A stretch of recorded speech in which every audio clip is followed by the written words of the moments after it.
You're already live and you're unprepared. Hey man, left this stream, bro. That's that's how we do. All right. How are you? Fine and dandy. How about yourself? I'm good, thank you. We're on YouTube for once. Yeah. Bienvenidos, compañeros. This is this is a treat. I did not mean to forget.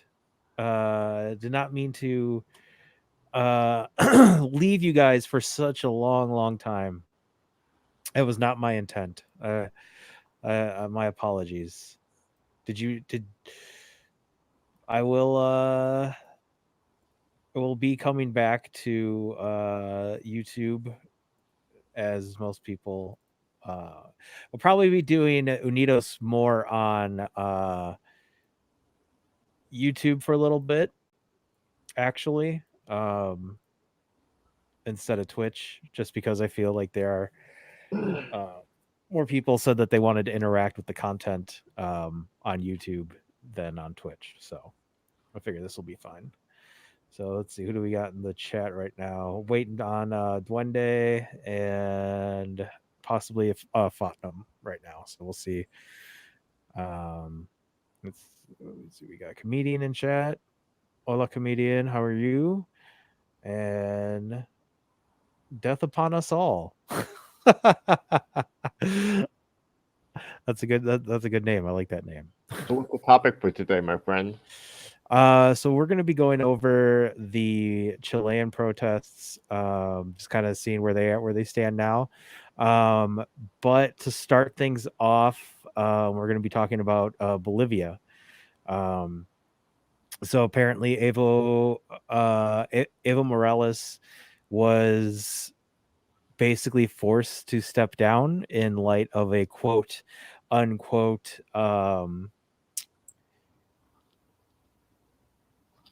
uh sorry, I'm reading chat. Yeah, the new quote unquote what you call it, the uh controversial election that they had in Bolivia where he won by a slim margin.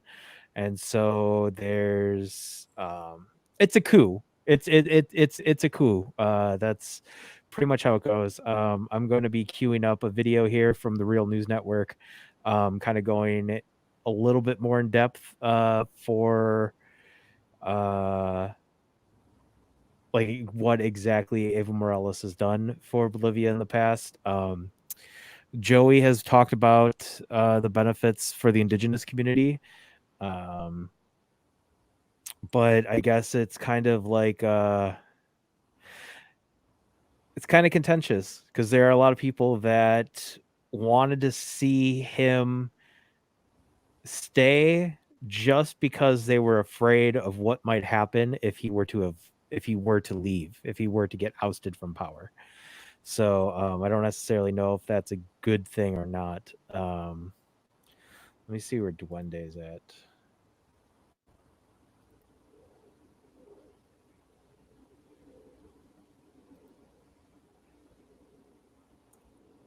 Oh, hey, Javi. Javi might come on for audio. That's totally fine. Hobby might come on for audio. Yeah, Nice.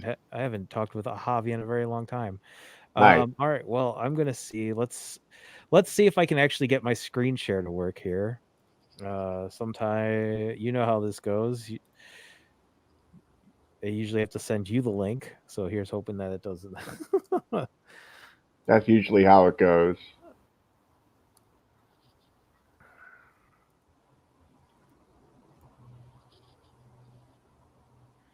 And then there's also I also want to talk about what's going on in Brazil.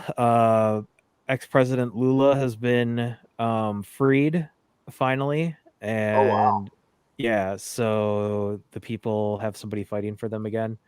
Um, So, there's a lot of new things that are happening recently that I'm not aware of. yeah, shit's going to, as always, a lot of shit's going down in South America. And let's see here. I'm looking for the exact. video. Who do we have here? Hey, Hey, hey, how was Hello, yo. comrades. Hey, sorry to wake you up from your nap, homie. How you been? It's been a No while. problems. Yeah, I know. It's been forever. I don't know. It's been busy, making stuff.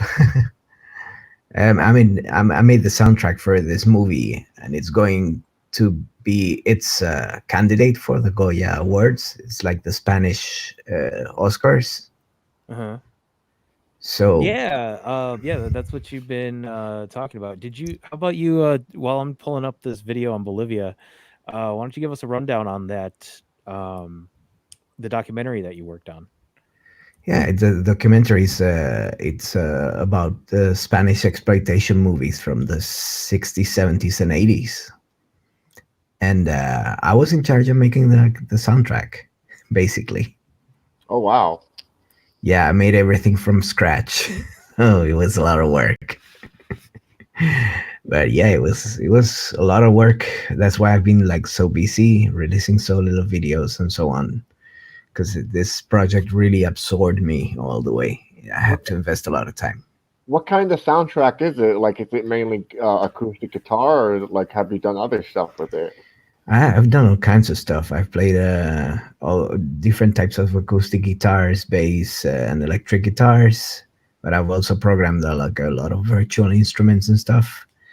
There is some stuff out there. The idea is for the soundtrack to reminisce you of old music, like 60s, 70s, and 80s music. So it was a lot of work. I think it's somewhere out there. The movie is called Sesión Salvaje.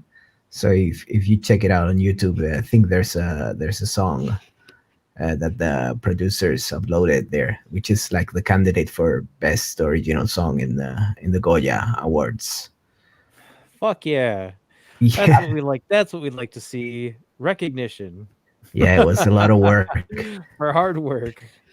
Maybe Yes. oh okay, my bad. It wasn't the Real News Network. I guess it was Thank you, Chris. Absolutely. Evo Morales' record Bolivia. Okay, hold on. Yeah, those traitor military pieces of shit who threw Evo Morales out of the legitimate Yeah. office. He was Yeah. elected by the people. What the fuck? Yeah. It's a coup. It's another Yeah. fucking coup attempt. That's what this is. It's another fucking coup. Well, actually successful. Like Evo Morales is flying to Argentina as we speak, I think. Oh, really? Yeah. Oh shit. Yeah. All right, so I'm gonna pull this up. So yeah, this is a video from Anticonquista, basically defending Evo Morales. So this will help get our viewers who aren't too familiar with who Evo Morales was and why he was so important to the people down there. So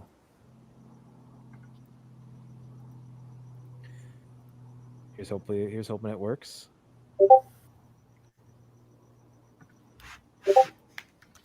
So hopefully we get sound. No We got sound. sound? No What'd you sound. say? No sound? Every time. Let me play it. Yeah, I got you. Here. It's going into there you go. Private chat right there. Bang. Yeah. Okay. Every time. Okay. I got it. Don't worry. Give me 1 second. Yep. Hold on. Wait. Hold on. It plays without me. It plays without me screen sharing. Hold on. That was loud. I know. It's fun.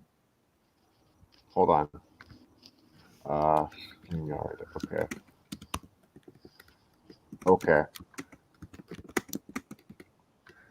Hold on. So you can see the screen. You can see this. You can see this, right? Yep. Okay. El peor enemigo de las nuevas generaciones es el capitalismo, es el imperialismo. Cualquier proceso revolucionario, una revolución para la liberación de los pueblos, solo puede hacer fracasar la división interna, porque la derecha en el mundo no tiene programa. Los pueblos tienen programa. Los pueblos saben qué tienen que hacer.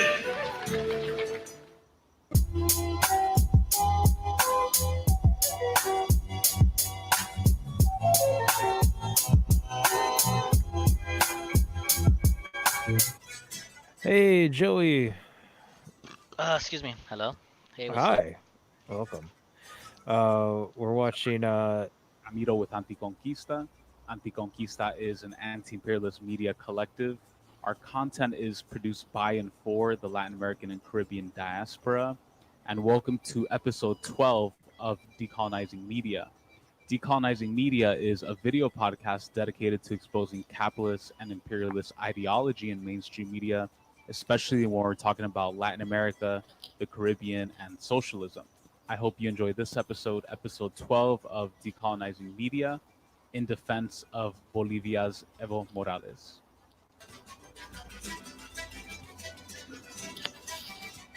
All right. So while the intro song's going on, so this is just gonna be like a quick 20th. Go on. Thanks. So Joey, Tottenham's on here now too. Hey, the house is quickly getting filled. This is nice. This is good. It's a good episode of Unidos. Good morning. What's up, fam? How's it going? So as we all know, or as we may not know, there was a successful coup against Evo Morales in Bolivia. I mean, I know before the election, last time we talked, Joey, you had mentioned that some people, like your auntie, she said that she voted against him. No, not my auntie. Oh. So, I have a professor who she. That's right, your professor. Sorry about that. She voted for him twice, and then the third time didn't. Because she's just like, all right, I don't really think that someone should rule forever. And that's she agrees with him, but yeah. And then we can watch this video. It should touch a little bit. It's kind of like a video in defense of Evo Morales. I mean, what's your personal take on the situation? Me? I mean, I'm sad that he's stepping down. The fraud things, whether it's true or not, that voting fraud occurred, I think it's gonna harm his potential to become to get re-elected. There's a lot of media, there's like half the media saying, oh, they're lies, the other half is saying that fraud did happen. So to be honest, I don't know if fraud happened or not. Personally, I'm going for Evo Morales simply because I agree with his message, though I'm frustrated with not just him, but Latin leftist leaders who always put themselves in a situation where they're the only ones, the only option for folks who are anti-capitalist to essentially choose or vote for. It happens in Ecuador, it happened in Venezuela, and it happened in Bolivia. So it's kind of like I personally don't know enough theory to know why these people don't raise a successor, but it's just a frustration. And so I'm not shocked that this happened. I'm shocked that it happened so soon, because I thought it was gonna happen next election, where they were because this is pretty much this term. He wasn't really supposed to be a presidency, going by the Bolivian constitution, right? He basically went against it, or that's what some people say. And so, I mean, he's looking kind of like he looked kind of like a dictator, but he's fighting for the people, so it's just one of those situations. I think like a part of the problem is that it's become like very personalized on the figure of the leader.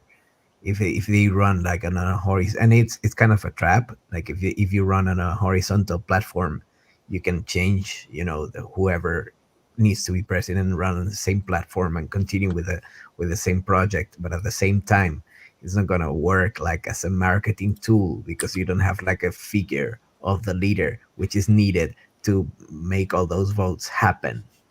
Because people don't vote out of conviction in bourgeois elections. They vote out of the impression of a leadership that happens, channeled through a person, that which is eventually perceived, if you rule under too many terms, as a dictatorship. Which, but it isn't. He keeps getting elected over and over and over again. It happened the same with Chavez, and it happened, I mean, it happened in America too. I mean, look at with FDR, just being like reelected and reelected and reelected until Happened to Castro. yeah. But I agree with Joey. I agree with Joey's point that it is kind of odd that there isn't really a successor in place. The only time I could think of somebody raising a successor, it ended up just being a placeholder, and it wasn't necessarily in a socialist space. It was when who was it that broke up Putin's term? I can't remember his fucking name. It was like Putin was president for like twice, and then there was like a small blip where it was like one other president or like somebody else stepped in line that Putin basically appointed, and then after that election was over, Putin ran again, and now that's why Putin's on, I think, for a third term, fourth term even. the loophole. Yeah. I have a question. What's up? I remember reading back in 2012, back when I was sort of like peeking into like the Occupy movement, that there was and actually Noam Chomsky reported on it, that there was a law passed in Bolivia. It was written in the native Bolivian language, but it translated something to the effect of in defense of Mother Nature or something like that. But basically, the law was basically saying that NAFTA and the TPP and all those laws similar to those agreements couldn't affect the environment in Bolivia. Like, do you know what president enacted was it Evo Morales or was it I'm pretty sure it was Evo Morales. If every country though has something similar, not every country, but like Ecuador, Colombia, Peru, but any country where there's a big native population, that law tends to be enacted just because the native presence there is so strong, trying to give Mother Earth like rights, equivalent to human rights. Because in our philosophy, we see Mother Earth as like a living entity of its own, and so countries like Colombia, Peru, Bolivia, Ecuador, have those laws to protect Mother Earth. And so you have things like, for example, in Colombia, you're not allowed to drive your car certain days. You have to share your car basically with your neighbors and things like that. But yeah, that exists throughout South America. It's not just Bolivia. I see. That makes sense. I don't know if Evo Morales was the one that wrote that, but I just know that that law exists throughout Latin America. I get it. Okay, I get it. Are we ready to continue the video? Yeah, go ahead. Okay. Wait, is this in stream? Are we streaming right now? Yeah, we're streaming. Is this on Twitch or YouTube? No, it's on YouTube this time. Yeah. Okay, we're gonna continue the video. Bolivia held general elections across the country. Can you turn up the volume a little bit on the video? It's as loud as it can get. Oh, okay. Maybe it's just me then. Bolivia, it's called the Asamblea Legislativa Plurinacional, or the Plurinational Legislative Assembly. The Asamblea Legislativa Plurinacional is bicameral, meaning that it has two main organs of power. There's the Cámara de Diputados, or the Chamber of Deputies, which is the lower house with 130 seats. And then there's the Cámara de Senadores, or the Senate, which is the upper house with 36 seats. For the presidential election, there were three main candidates, two of which had running mates. Current President Evo Morales and Vice President Álvaro García Linera ran with the MAS party. MAS is the Movimiento al Socialismo, Instrumento Político por la Soberanía de los Pueblos. In English, the Movement for Socialism, Political Instrument for the Sovereignty of the Peoples.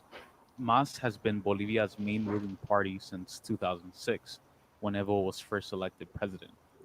It describes itself as a party of indigenous liberation and 21st century socialism. Evo and Álvaro faced off against Carlos Mesa and Gustavo Pedraza of the Comunidad Ciudadana. Comunidad Bastards. Ciudadana, or civic community, Bastards. groups in Bolivia. Comunidad Ciudadana described itself as a centrist coalition in favor of what it calls democracy. Also Right wingers. was Chi Hyun Kung of the Christian Democratic Party. He's a far-right evangelical pastor who was born in South Korea. His parents were evangelical missionaries who moved to Bolivia in 1982 during Operation Condor. Wait, hold on, Yeah, pause it yeah. for a second. What? I didn't know that was the. I didn't realize that he was the opposition.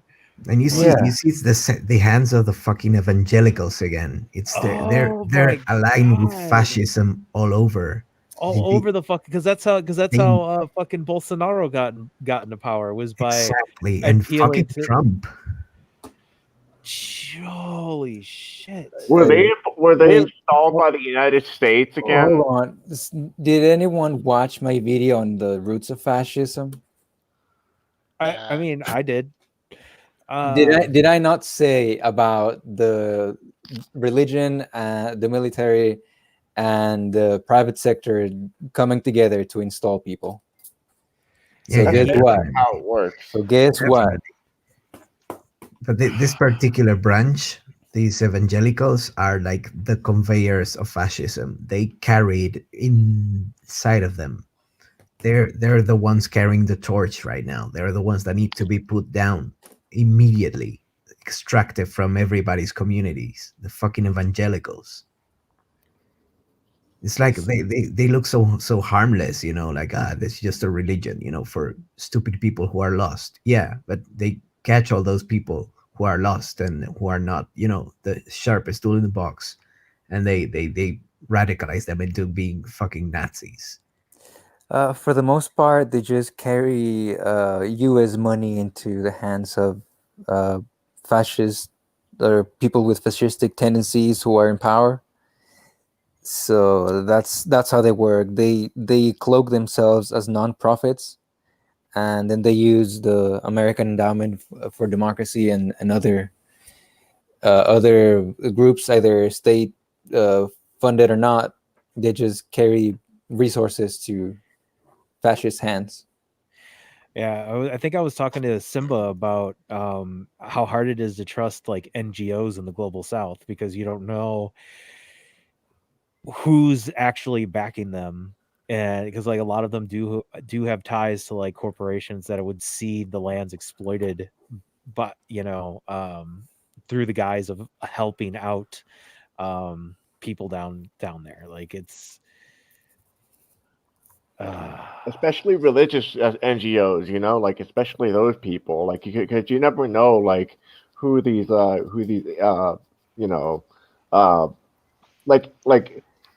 for example, like if you go to like Brazil and you see like, oh hey, we're Saint Mary of Fatima, and we're here to collect money to raise awareness for this cause. You don't know what they're really planning for. You can't trust them. this is fucking nuts. And I was also reading something too, because like there's that whole fascist are those Indian nationalists over in India right now. And there was just like an article that was released. I want to say it was by The Intercept, maybe not. But basically about how like there's a bunch of corporations that are going in there now and meeting with the Indian nationalists to basically start carving up different industries throughout India. Like, so this is This shit's fucking wild. It's Very like, typical. yeah, it's all right. We can keep going. Of leftists and indigenous people were tortured and killed for their views. The evangelicals actually collaborated with the fascist military dictatorship to target and repress them. Not surprisingly, he's extremely homophobic and has even been called the Bolivian Bolsonaro. So by now, you've probably heard that No Evo shit. Morales were reelected as president and vice president. On October 25th, Bolivia's electoral body confirmed that Evo won 47.08% of the total vote. Carlos Mesa from the Comunidad Ciudadana, on the other hand, only got 36.51% of the total vote. Evo's 10.56% lead was just enough to avoid a second-round runoff. Also, MAS was able to win a majority in the Asamblea Legislativa Plurinacional. They got 21 seats in the Cámara de Senadores and 68 lawmakers in the Cámara de Diputados. Overall, MAS won in 289 municipalities, representing over 85% of the country. But as usual, the imperialist-backed right-wing opposition claimed the whole election was fraudulent. They said the whole thing was a scam because of the electoral body's vote count site. So on Like Sunday, in Venezuela. the vote count site stopped being updated at 7:40 p.m. local time. At that point, 83.8% of votes across the country had been counted. Evo had 45% of votes, while Carlos Mesa had 38% of votes. For context, Bolivia uses a two-round electoral system. A presidential candidate is declared the winner in the first round if they get over 50% of votes, or if they get at least 40% of votes and are 10 percentage points ahead of their closest rival. At that point, it seemed like the second round was inevitable because no one got either. So Maria Eugenia Choque, president of the Tribunal Supremo Electoral, explained what happened. They paused the live transmission because the remaining votes were still coming in from rural areas from which immediate results can't be delivered because of their inaccessibility, which makes sense. After all, Bolivia is one of the most mountainous countries in the world. It's also a country with some of the deadliest roads in the world because of its altitude. Oh, we know And that these one. rural areas, by the way, are where a lot of campesinas and campesinos who support Evo live. So it makes sense that they would pause the live vote count to get all of the votes in from rural areas. The next day, when the live transmission resumed, the vote count results showed a bigger lead for Evo. Evo got a wider lead of 46.85% of votes compared to 36% Bienvenidos, compa. that Carlos Mesa received. Yeah, Kelly Zahos in Just chat right enough to now. give Evo the That's fucking awesome. Sorry, I didn't mean to interrupt, but that's she makes herself very scarce. She's a very hard woman to get a hold of. So I feel very privileged to have her in chat right now. Hello. Kelly, you rock. Yeah. If you River guys, Ransom and Dennis at 4 a.m. and Comedian, everybody's in the house. So yeah, if y'all are here because you're seeking leftist content creators, Kelly Zahos, her channel is fucking amazing. She's like the ContraPoints we need, you know. yeah, definitely. But yeah, sorry about that. You can start it up again, 10 Christopher. point lead needed to win in the first round. And it's not surprising since, as I've mentioned, rural Bolivia is where a lot of his base is. Still, Carlos Mesa and the right-wing opposition claim the votes had been tampered with. They alleged this even though they showed absolutely no proof of vote tampering. And there were election observers from all over the world who confirmed that the election was clean. But Carlos Just like Mesa Venezuela. he Mhm. didn't recognize the election results and called for mass protests. That same night, on Monday, October 21st, opposition protests began in places like Tarija and Sucre. There, the right-wingers burned mounds of ballot boxes and set fire to vote counting stations. Across the country, small mobs of opposition protesters violently confronted police and Evo supporters. In one case, a motorcycle gang of the opposition in Cochabamba beat up 2 indigenous women. They beat them up simply for suspecting them of being Evo supporters. And on Oh, Wednesday, wow. October 30th, opposition protesters killed 2 people and injured 6 others. But this is the kind of stuff you won't hear about in mainstream media. You also probably didn't hear about the massive pro-Evo and pro-MAS demonstrations across the country. Millions of people across Bolivia rallied in defense of their president and socialist construction. So, as usual, mainstream corporate media has been framing Bolivia as a deeply divided country, one in which a paranoid dictator is grabbing onto power by repressing opposition and rigging elections, one in which a heroic pro democracy opposition is fighting for freedom and liberty, all of which you and I know is pure 100% bullshit. Bolivia isn't just allowing the Organization of American States to audit the election results. Evo himself personally invited Carlos Mesa to participate in the audit, which he has rejected. Meanwhile, the opposition has failed to present. Hold on, pause it. Literally everything, every single step that has been that has been cited in this video right here is like exactly the same as fucking Venezuela. Every single one, except that like I don't know how they got like a South Korean dude to come in out of nowhere. What was the name of their fucking failed the leader of their failed coup attempt in Venezuela? What was his? The first one, Pedro something. No, the second one, the most recent one. Juan Guaidó, el autoproclamado hijo de Yeah. puta. Yeah. Yeah. Yeah, that fucking piece of shit.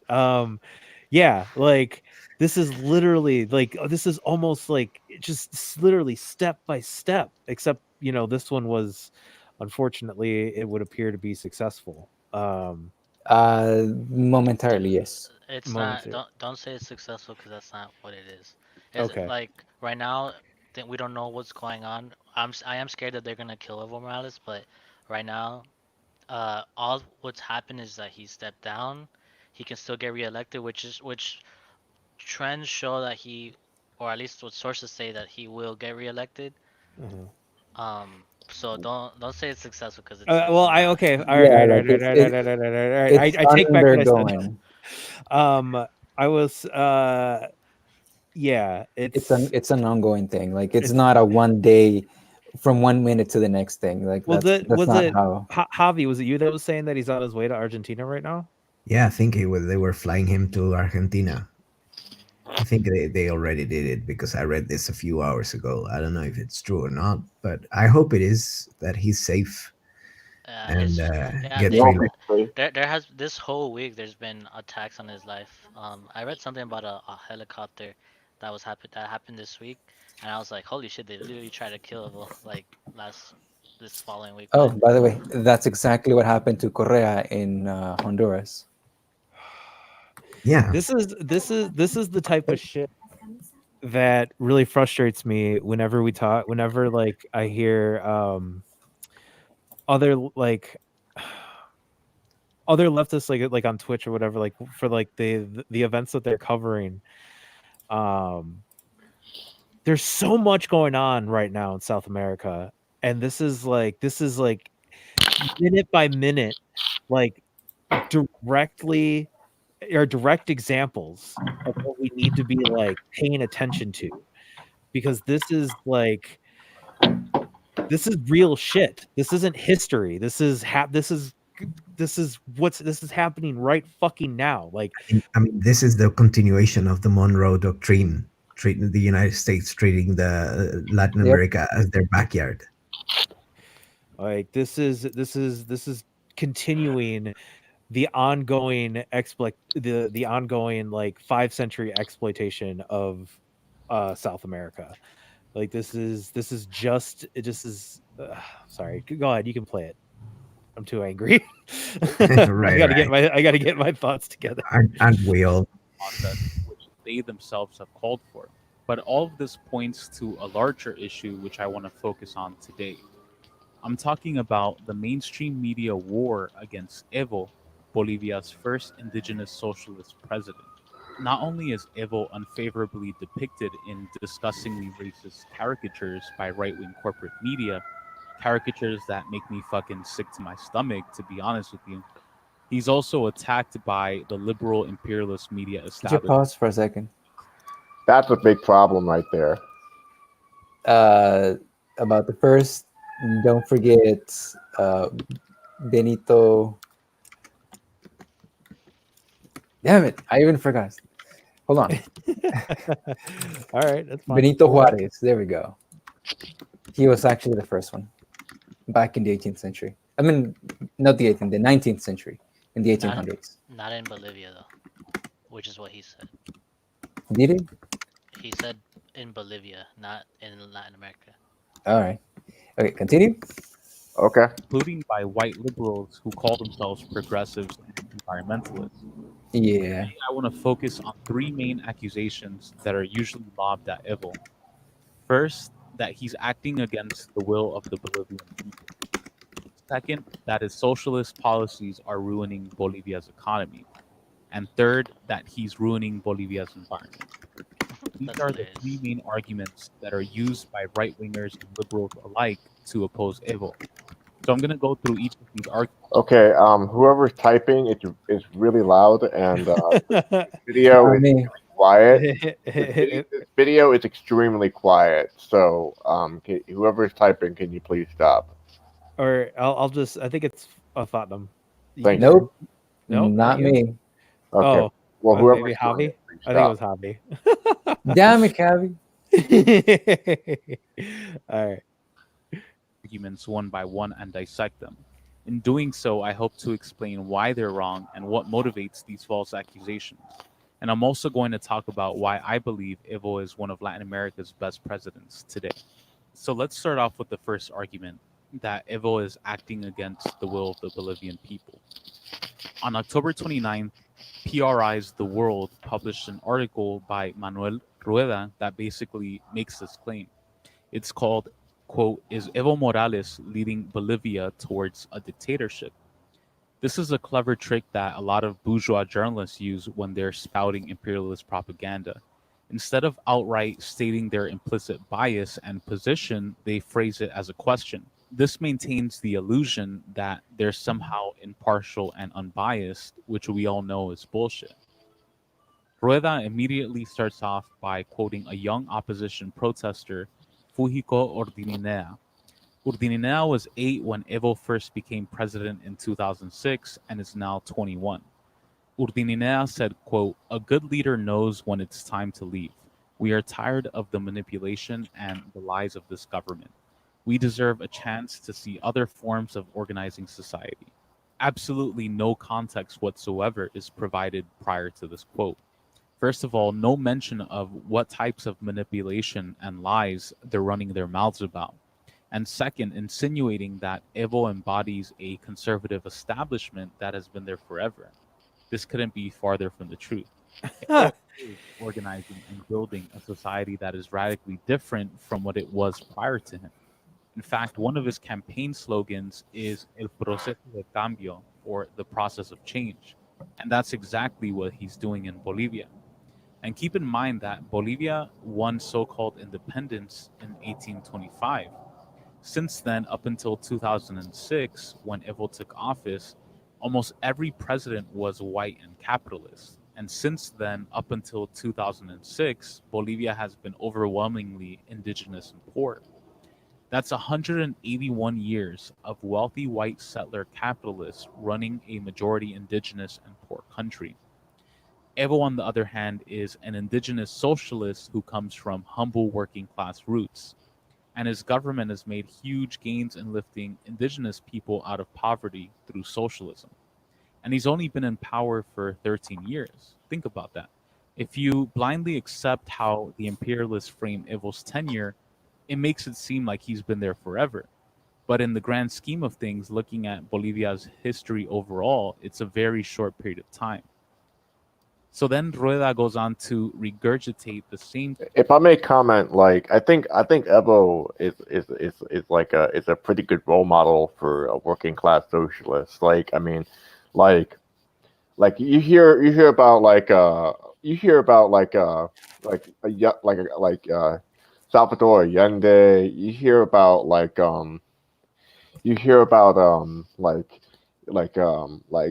the Black Panthers, and you hear about you hear about like Lenin, and you hear about all them, but like Evo Morales, like I mean, it sounds like he's a pretty good role model for a socialist leader. You know, I don't I know. mean, What do you I'll say for a fact that, you know, to me it's a little bit more inspirational than Bernie Sanders. Yeah, definitely more inspirational than Bernie Sanders. Yeah, way more inspirational than Bernie Sanders. I mean, they're doing what they can with the party so skewed to the right. I mean, with the country so skewed to the right, like the United States. And Evo Morales, yeah, definitely an example. I mean, not not exempt of criticism, which there may be, but all in all, they managed all the party, because it's not just the man, but that party took a lot of people out of poverty. They Yeah. took off from a very, very bad standpoint. The indexes of poverty that were like off the charts, and alphabetization, and it was a very depressed country, Bolivia. That Everything.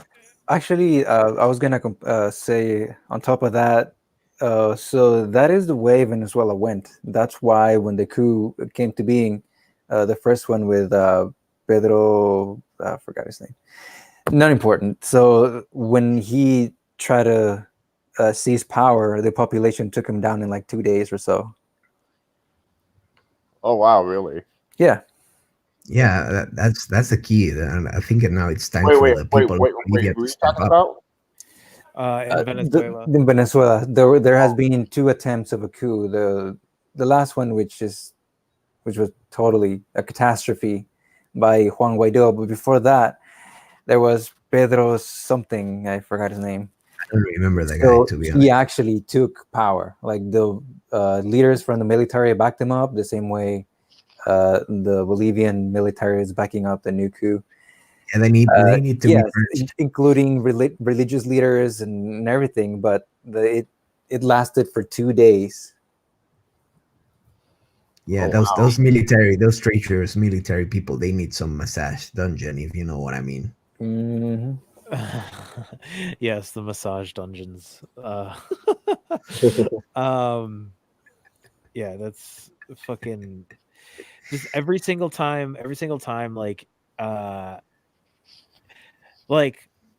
anytime somebody says like there's no good example of like socialism like working, you know what I mean? And then once again, like you're kind of like most critiques are like, oh, like what about, you know, going back 200 years in the past or whatever. Like, oh, look at, you know, the Paris Commune, look at revolutionary Catalonia, look at this, look at that, or whatever. But it's just like, look at South America. Every single time that they get a president or somebody, an elected official who is a peasant or who is an indigenous member or who is an indigenous person, and they come up and the literacy rate goes up, poverty goes down, fucking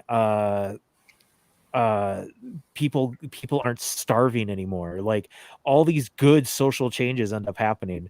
And then, oh, but look, because America went in there now, or because, you know, because the Dutch went in there now, or because these different companies went in there now, and they weren't able to defend themselves against these neo-colonial interests, like, you know, oops, sorry, socialism, try again. Like, Well, it's really the thing is, they were already there. But when the socialist leaders come to power, they tend to come into conflict with international corporations, because obviously they don't want to pay taxes. They don't want to well, yeah, pay the workers. They just want to pollute. They want to do whatever they want. And then somebody comes in to put the foot down and set the rules. They say, nah, we rather have the US come in and tell you what to do. yeah. Yeah, that's the thing, you know, purges are very unpopular. They have very bad reputation. But if you don't purge your military, your judiciary, and your economy from the actors that are gonna destroy your advances, your social advances from within, It makes well, we're in trouble. it makes it really hard as an anarchist to like defend not having a vanguard party when you constantly see all these coups happening. Anytime there's anytime a socialist country gets or a socialist leader gets a foothold, south of the United States border. I don't It's think that's what a vanguard party is necessarily for, but I mean, I get where you're coming from. But Well, it's a, just to it's a protect. catch-22, if you know what I mean. yeah, Because it's like, it's because even if you establish, somebody to maintain a force to stop, any coup attempt like this from happening or from anybody rising up, Right. until shit is good, you have to like hope that they'll eventually relinquish the power that or the authority that they have. which they never do. oh yeah. I mean, Like there are definitely there's kind some of policy. definitely Yeah, some kind of force to stop a coup for sure. I mean, there are some policies, and they call them the yuche, but they come at a price, if you know what I mean. I love socialism. I don't know. I just felt like saying that randomly. Have we all?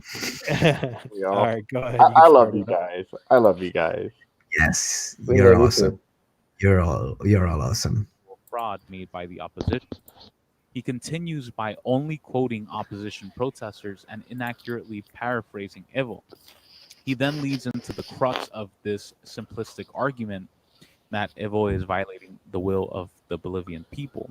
Rueda wrote, quote, "Much of the discontent in Bolivia harks back to a 2016 referendum in which voters were asked if they would agree to amend the country's constitution so that Morales could run for a fourth term in office. Although 51% of the population said no to the proposal, the following year Morales appealed the decision in Bolivia's constitutional court and got a ruling that said that his political rights would be violated if he were not allowed to run." Unquote. Rueda is right about the specifics of the referendum. Just over half of voters did vote against amending the Constitution to abolish term limits. And Evo himself acknowledged this shortly after Somebody fapping. 2016. And in September 2017, it applied to the Tribunal Supremo Electoral. Somebody rubbing their microphone. A lot of weird What's that? audio issues. The court ruled in Evo's favor, allowing him to run for re-election. But Rueda, bourgeois journalists, and anti-socialists in general seem to always leave out one major detail: the fact that the Bolivian right launched a massive smear campaign prior to the referendum. A smear campaign that was branded as an anti-corruption campaign, but was ultimately based on lies.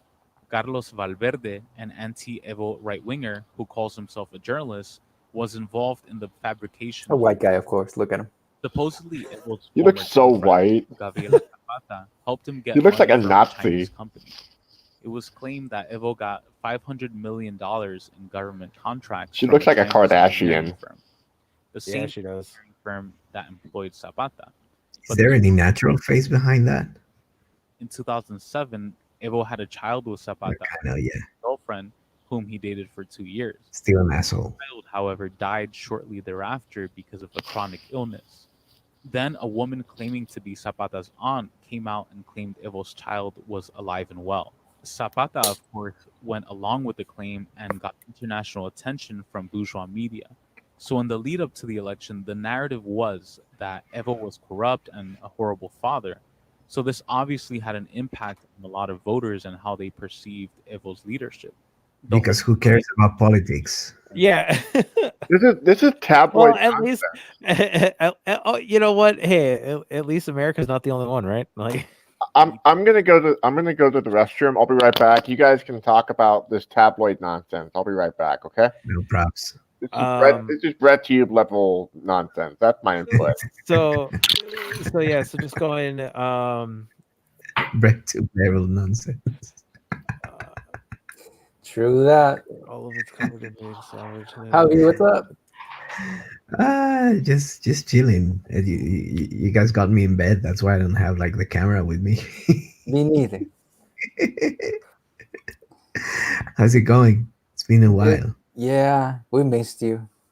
Yeah, I know. I've been kind of busy, but I'm kind of back on the saddle, on the YouTube saddle, or the Unidos saddle at least. Oh my God. Yeah, it's like I said, it's good to have you back on here. I saw you on Twitch. You're on Twitch now, or well, you at least visited. You're at least catching up. I know that I don't. This is something too that we need to talk about.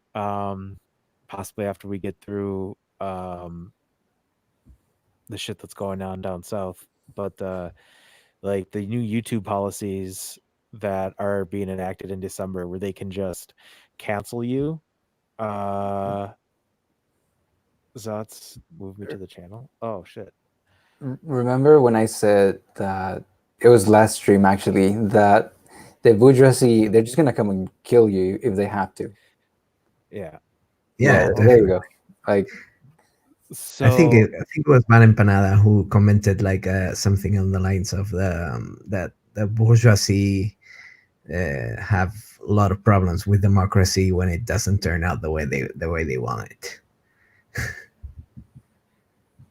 yep. yeah. Yeah, No, so Kelly, yeah. we have not talked about Obrador yet on any of the streams yet. They as far as I know, the right just keeps trying like over and over and over to delegitimize his government. But as far as I know, it's just fail after fail after fail after fail. I wouldn't say it's a fail. I think the mainstream folks do think Evo Morales is running a failed state in Bolivia. Most people assume Bolivia is aggressively poor because of the mainstream media. I actually think that they're pretty successful at convincing people that Evo Morales is a plague in South America, because that's the average person's opinion. Who are they convincing? The average people. On where?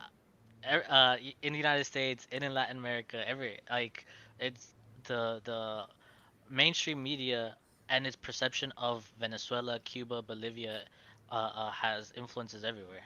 And you see that if I go to someone random in the street and I say, hey, what do you think of Evo Morales? Odds are he's gonna be like, oh, the dictator. Like that's a common thought. Yeah, it's very strange dictators that who get reelected over and over and over again in democratic elections. That's a very new model of dictatorship. That are constantly overseen by like international groups and that have like no vested interest in the country. 100%. Look at that one Extinction Rebellion group. Like those are like liberal environmental activists, and they've shit on Bolivia, because again, this idea that Bolivia is just a shithole country is worldwide, without even knowing that the literacy rates have gone up because of Evo Morales, or the Aymara and Quechua population have prospered under, or the pueblo in general has prospered under Evo Morales, but they don't care about that because they only care about what the right wing mestizo and white Latinos say about Evo Morales, which is like, oh, fuck these Indians. We don't care if they're getting better. It's about us, and that's it. And they're actually doing far better, by the way. Yeah. I know. Here in Spain, it's a running joke. Like when you corner a right winger into arguing with them, and they're not right, they're totally wrong, and they go, but what about Venezuela? What about Venezuela? It's the same here too. Shit. Yeah, I think you got it from us, probably. They started it earlier in Spain. It's a stupid running joke. If it's not the colonialism, it's the fascism from Spain. God damn it, Javi. Yeah.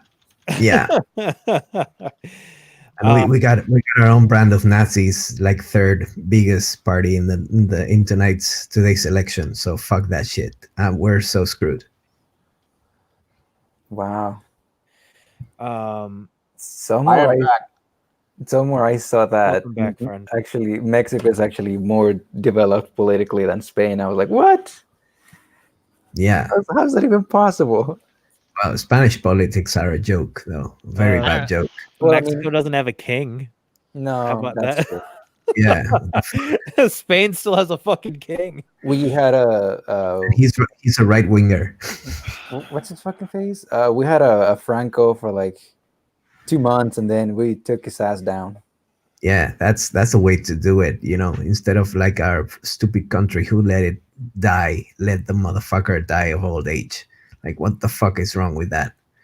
Spain never rejected fascism, I know, right? I mean, at least like America's gonna have to like deal with them for probably 4 to 8 years or something like that. Yeah.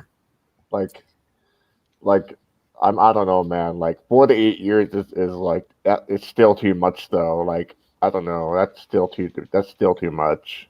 Yep. Ask Brazil. They're gonna have the But then- motherfucker there for 4 years. No, 6 years. I was thinking too that with Bolsonaro's not even Brazilian. Like his mother and father are German and Italian respectively. I mean, Like- if we're gonna be honest, that's gonna be most presidencies throughout Latin America, except for people like Evo Morales. So, are they really from Latin America? Like, I think that's a moot point. Because even if you're from Latin America, like, you cannot have the best interests of the people. My friend, he's Aymara, and he hates Evo Morales. He is a huge capitalist, and it is what it is. And he's native. At the end of the Yeah. day, that doesn't really matter if you're from Latin America or not. I think that's kind of like could be also perceived as xenophobic. Yeah, when we're starting like with the trading cards and the characters instead of discussing the policies, we can be in trouble. We can be playing the bourgeois game. Are we gonna continue this video? We're like 15 minutes in, actually. Yeah, Go for it. ahead. Okay, sounds good. Media slandered his name and image. But check this out. In June 2016, 4 months after the referendum had already passed, it came out that it was all bullshit. Bolivia's Attorney Of course it General, was. Ramiro Guerrero, announced the results of a months-long investigation. First, Guerrero revealed that there was no living child. The child had in fact died in 2007, just like Evo said. And second, that Zapata paid some poor kid $5,000 to pretend to be Evo's son. The whole thing, everything from the kickbacks to the forgotten child, was total bullshit. So at that moment, during the February 2016 I had no idea referendum, about this. the Bolivian What's that? I literally had no idea this was a thing. Me neither, actually. Like, What the fuck?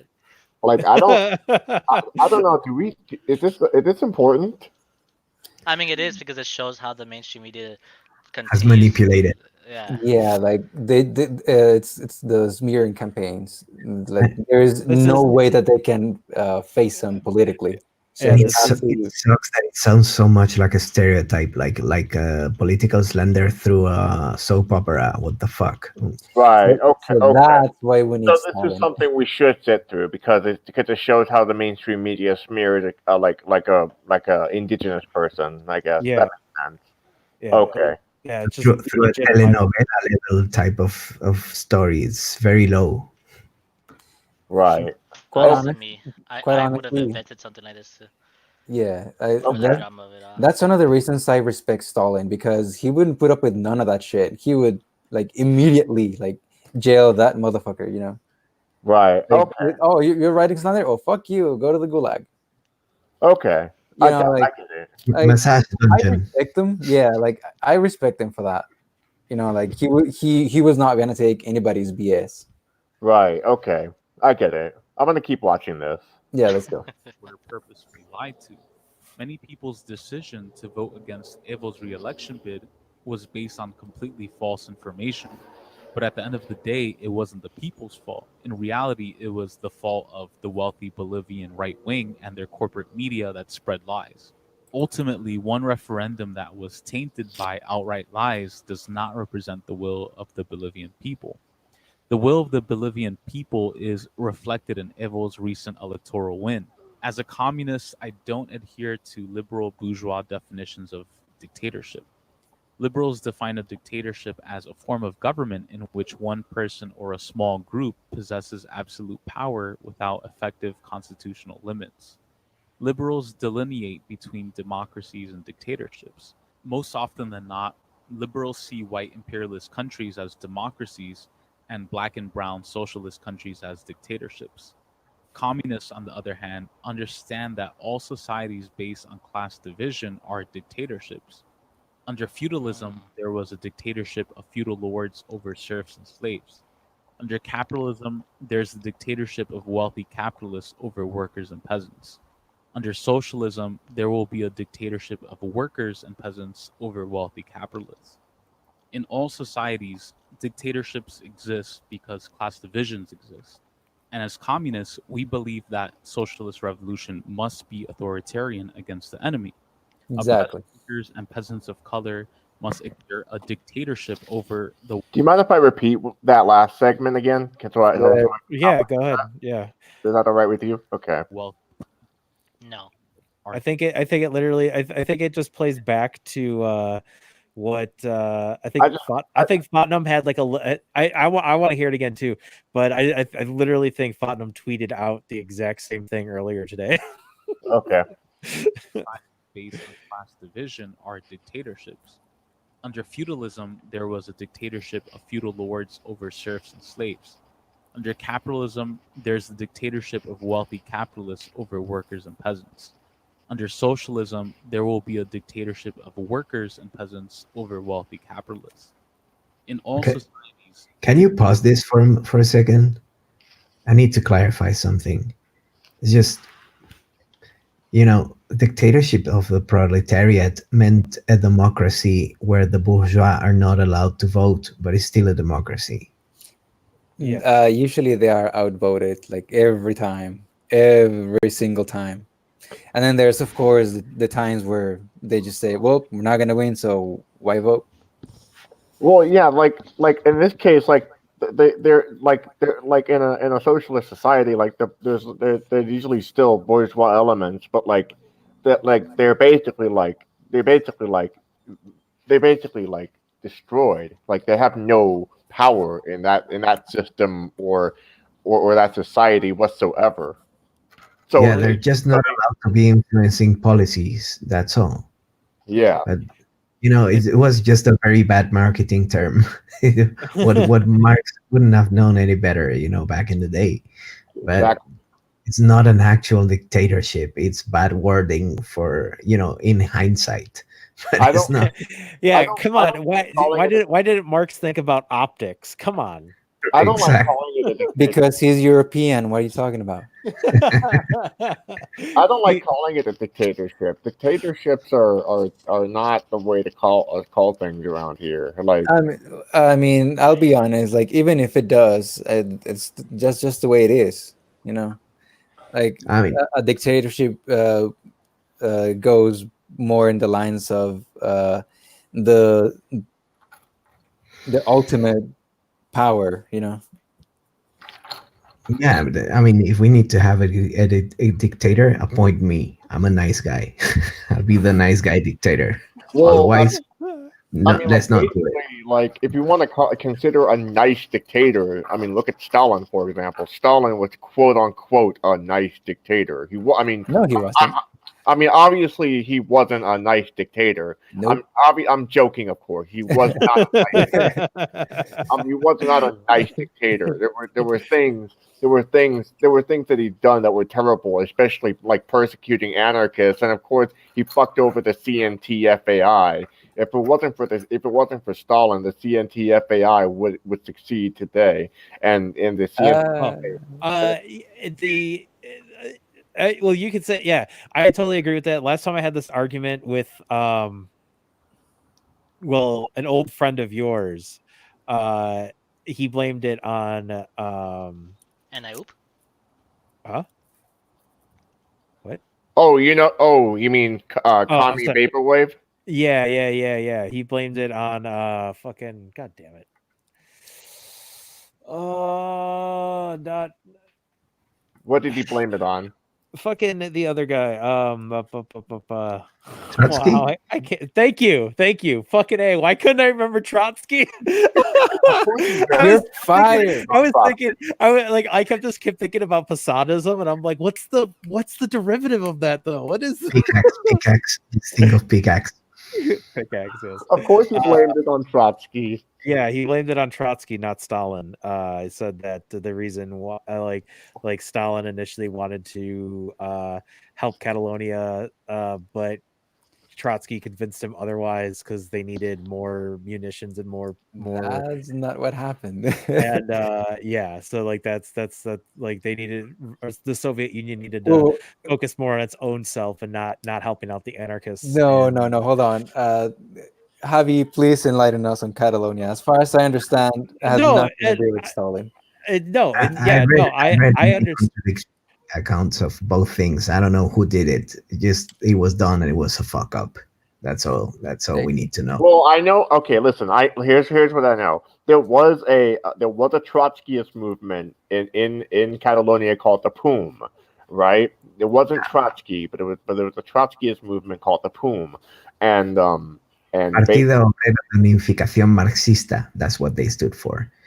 yeah, Workers' Party of Marxist Unification. yeah, exactly. And basically, like anarchists Give me were. a second. What's up? What's going on?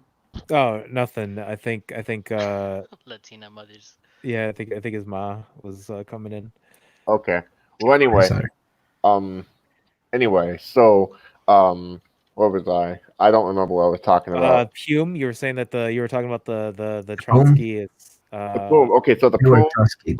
were working with anarchists at the time, and basically Stalin was like, "Nope, I ain't gonna have any of that. So we're going to invade, and we're going to crush both the PUM and the CNT FAI, and we're going to like basically smash that so that way the communists can fight Franco, and basically that basically gave Franco the green light to basically crush the communists, so that way they can win the Spanish Civil War. That's basically what happened.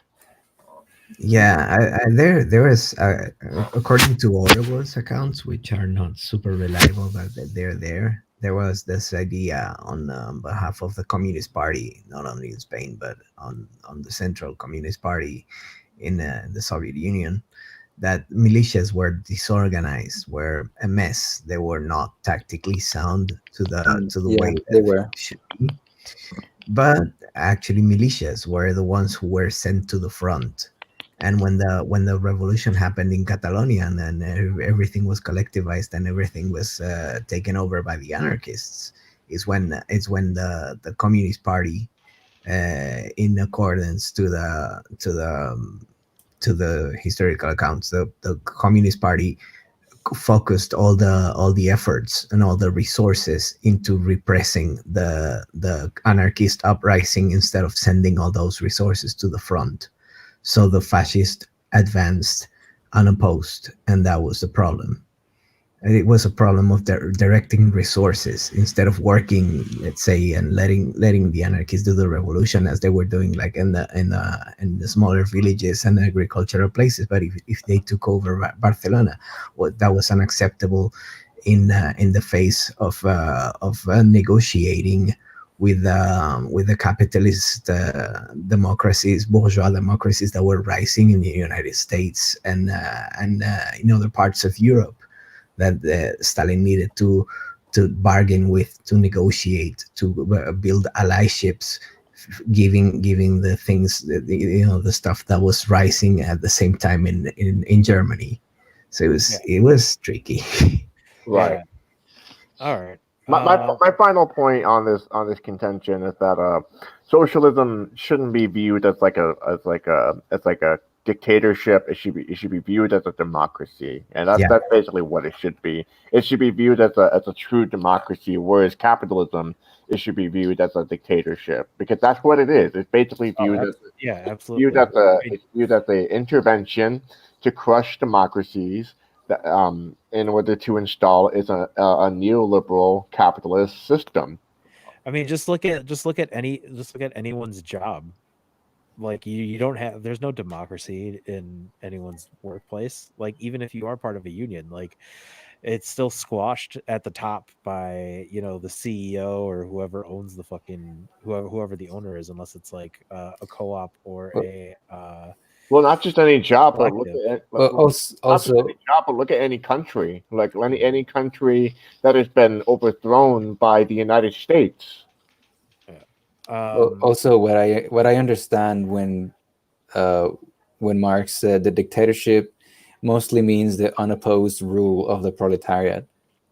Yeah, but the system was democratic. Yeah, yeah, like we got a question from chat from Kelly. oh It's, yeah, I gotta go in the chat. it's or she says, sorry to derail the conversation. What do we think about the fact that indigenous people in the USA don't trust the decentralization of anarchism to overcome settler colonialism? Oh, I know. All right. So ahead. the thing is, since it's kind of a tricky thing to explain, but since what you have belongs to the tribe and only to that tribe, like if you're going to get settlers to own what you have, that's kind of defeats the purpose of indigenism. Yeah, whatever socialist system or Wait, what was the anarchy system. question? The question was, what do we think about the fact that indigenous people in the USA do not trust the decentralization of anarchism to overcome settler colonialism? Well, I can say that like decentralization What does that mean? basically like looks different differently like Also, in every culture, you know. also, you have to account the fact that white settlers own most of everything. So Yep. if you're going to like decentralize, then by inertia, white settlers are going to get everything. Wait, can someone explain the question? Because I don't understand what they're asking. So basically like she's asking, because like how can anarchy be the solution against settler or against colonialism? Like how, with It respect can't. to yeah, and in it really But from North America to South America, you have indigenous anarchists. So I don't think that's a U.S. ideology. It's throughout the Americas you have indigenous people who are anarchists who are fighting. Like I don't understand the whole idea that it's only in the United States when that's that's false. Like you go to the Pueblos, well there's no anarchists. she was saying that within the United States the northern indigenous don't trust anarchism to be the solution. That's not my experience. Anytime I go to reservations or even just with my friends, majority of them are anarchists. You see, if you go to like reservations, they are in a sense a microstate where like people like they themselves decide how to run their society. And if you're going to abolish the state, then by extension, their state gets abolished. I mean, uh, the reservation that I'm familiar with, that my friend lives on, like they're just so Well, we can't really everything. judge. We Yeah, can't no, really we can't really sorry, go ahead. judge how reservations are working right now. I wouldn't say they're afraid of anarchism. I think that's a generalization. There are some native people who are capitalists. There are some native people who are uh, communists. There are some native people who are anarchists. To say that they're generally afraid is, I don't know even where that stereotype comes from. What I Yeah. will say is we cannot judge how reservations are run by the political ideology just because majority of reservations aren't able to run how they would like to be run, And or that's what I Yeah, was they are gonna they that's say. are due to they the are lack of resources. yeah, Yeah, due to lack of resources and due to a settler state that they want to demolish. Like a lot of native people do not like a settler state from north, especially south of the border. I can't speak for all reservations up north, but south border communities, if I talk to my abuela, she calls Colombia settler state. A lot of other communities call their country settler states. Like it's just uh, a common ideology. It's not the majority, but I will say it's common for native people to be against a settler state like Mexico, like Chile, like Colombia, etc. I just know that like a lot of the times with the different tribes where I'm currently at, they just hold a lot of resentment not only towards the United States but against each other as well, because some tribes are more affluent or got like better um they make more money like from the casinos, and then the tribes that have the more Exactly. power, the more capital in the area, they can stop other tribes from succeeding. So like a great example was there was like the Mohican tribe was trying to build a casino in Chicago, and the Potawatomi tribe basically paid off a bunch of politicians to stop that from happening. Yeah, And there's no such thing as homogeneity. yeah, so it's just like, and then meanwhile, like the Oneida tribe, while they also have a casino, and that's where they get a majority of their money from, that goes directly to the tribe. It's still like their largest reservation is still very impoverished, and it's like there's no like full, like their lineage is basically like gone, and very little of their culture like really like some traditions are still the same, but they're not as strong as they once were. So it's just like, and that's like the big circle, at least up here in the Midwest. And I don't even know about like unfortunately, like I don't know any like Ojibwe or Chippewa or like yeah, I did any of the other tribes. Like I unfortunately haven't met any of the other ones. So anyone from the other reses up here. Yeah, I mean, rule of thumb also could be like the problem could be like you cannot apply like a European style. No, that's right. You couldn't. Yeah, That is yeah, that Vietnam showed that very well. yeah, you cannot apply European style ideologies into American style communities. Everything has to be like a very community specific. Every territory works differently, and every society's dynamics are different. So we have like vectors. I always, that's why I try not to define myself as any specific type of leftist in specific, because I think all of the or most of the ideologies, the leftist ideologies, they have very interesting vectors that you can use in different degrees in every specific moment in history and geography, especially, Yeah. Yeah, I don't like to, after speaking a lot more with like Joey, I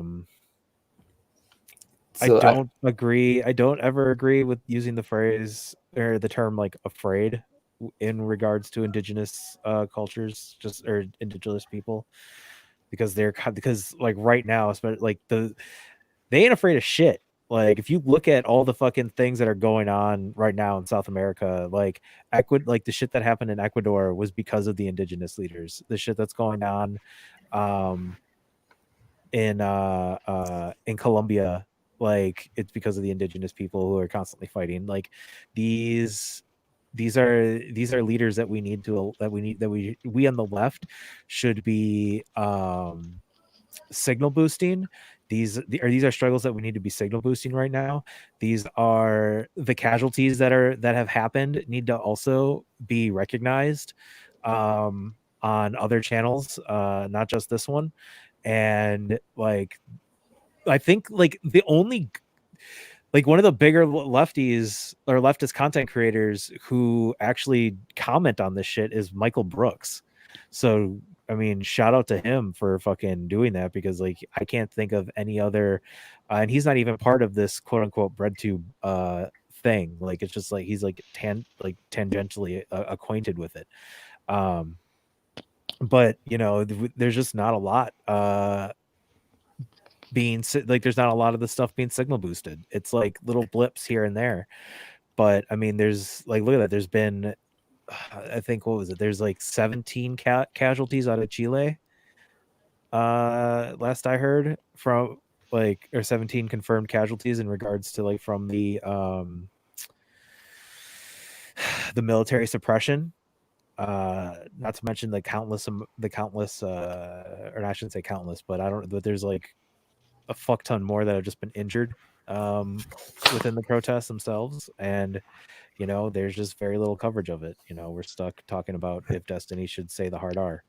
But, That's the same that happened with Bolivia. Why don't you purge the fucking military? That's what you get. That's how you. If you do, then the U.S. military or mercenaries can just come in and do whatever they want. Yeah, but it's a southern cone of America. They're too far. Let's Dude, arm. they go fight in the mountains of They- Afghanistan. You don't think they're gonna just go into Bolivia and wreck everything? Bolivia's I mean, right think there. of the contrast. Oh, yeah, Bolivia's right there. I think well, going back to the previous conversation, I will say Native people throughout North Americas are just too diverse to be pinpointed into a certain ideology. You're gonna have existing ideologies all over. The Seminoles and Miccosukees in Florida, for example, their reservation is run more like I guess you can say like kind of like China, where it's socialist, capitalist, where they depend on capitalism from the outside, but they get the money and they run their money in a socialist means. So the whole tribe is basically a rich tribe, but then they'll look down on poorer tribes like the Seminoles in Oklahoma, which are seen as a poorer tribe. They'll see them as moochers, as poor, poor folks, not to be, It's the same. It's the you same know. up here. Yeah. So I mean, even before the settler states, I mean, the Aztecs dominated the Tlaxcaltecs and a bunch of tribes around them, and they literally used them as slave labor. And when they wouldn't cooperate, they would start sacrificing their children. I would avoid certain sacrificing type storylines just because certain tribes don't think that's something that actually happened, and that's just settlers lying. But No, like it's actually what happened. That's the reason why Cortez was able to succeed in defeating the Aztecs. They were very powerful, but because they did oppress other tribes around them, yeah, they the did. They most definitely did Cortez fight. was They Cortez most was able definitely. to establish alliances. I'm not saying they weren't fighting. They just like the Incas were fighting us in my community. We Yeah, have stories of Incas trying to colonize us, and they even joined forces with the Spanish. What I am saying though is the whole sacrificing children thing. That is a very debated thing that happens, whether or not it happened in our communities or not, because that is something that just Spanish people said, but Native people are saying we've never done that, or at least some Native people say we never done that. I just think that yeah. just saying like, We oh, don't the really Aztecs know were for sure. Yeah. fighting, the Aztecs were fighting neighboring tribes, and that for sure was happening. As even to this day, like Pueblos talk about how the Aztecs continued to fight them, and even if you go to Guatemala, the Mayas they talk about how their country is not even named under their language; is named after in Nahua, because the Aztecs led the Spanish to their civilization, so that their civilization could fall under Aztec rule. As far as I know, the Mayans had already separated. Like the Mayans, before the Aztecs rose to what they were, the Maya Empire, well, not the empire, the Maya state had already separated into like 3 separate states. Well, I just meant like a Maya group had talked about it, not the Mayas, because the Mayas don't exist. It's Yeah, like the multiple. Mayas, it's kind of it's like the Kurds right now. It's different different groups in different places. Yeah, 'cause but the- as 'cause the isn't rule of there- thumb. Yeah, sorry. No, I was just gonna say exactly like, 'cause from what I know is like one of the surviving Mayan states or whatever is part of the EZLN as far as I. Most of the Mayans are now in Guatemala. Guatemala. Guatemala, exactly. So, like on Mexico, there's a very small group in comparison. Yeah. I think 40% plus of Guatemala is Yes. Maya. Yep. So Kelly, was that did that answer your question at all? Oh yeah, we just went on rambling. Hey, Kamathot, did you also have on the agenda? Did you want to go over some video material for Chile today? Yeah, I wanted to do Chile. I also wanted to do Brazil, because there's protests right now going on there against Bolsonaro because of the Well, bring it up. I mean, I'm not here for that. yeah. That's Bring right. it up. That's true. No. We'll do Put it up in the private because chat. because Bolsonaro so Lula was released from prison. Yep. Checkmate Bolsonaro. Wait, Bolsonaro was in prison to begin with? No, not Bolsonaro. Lula. Ex president Lula. Okay. Yeah. Lula libre. Yep. Yeah. So Lula was just released out of prison. And there's proof that Bolsonaro is linked to the assassination of Oh shit! I knew it. Duh. I fucking knew it. So gonna switch places, the motherfucker.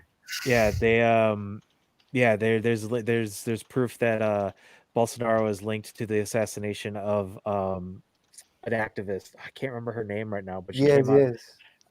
If I'm not sure if Putnam can find it for me. I'm trying to find the one video. I found the one for celebrating. Well, if you can send me the video, I will definitely play it for you. Okay. Which activists? Because there's a bunch of activists that died in prison.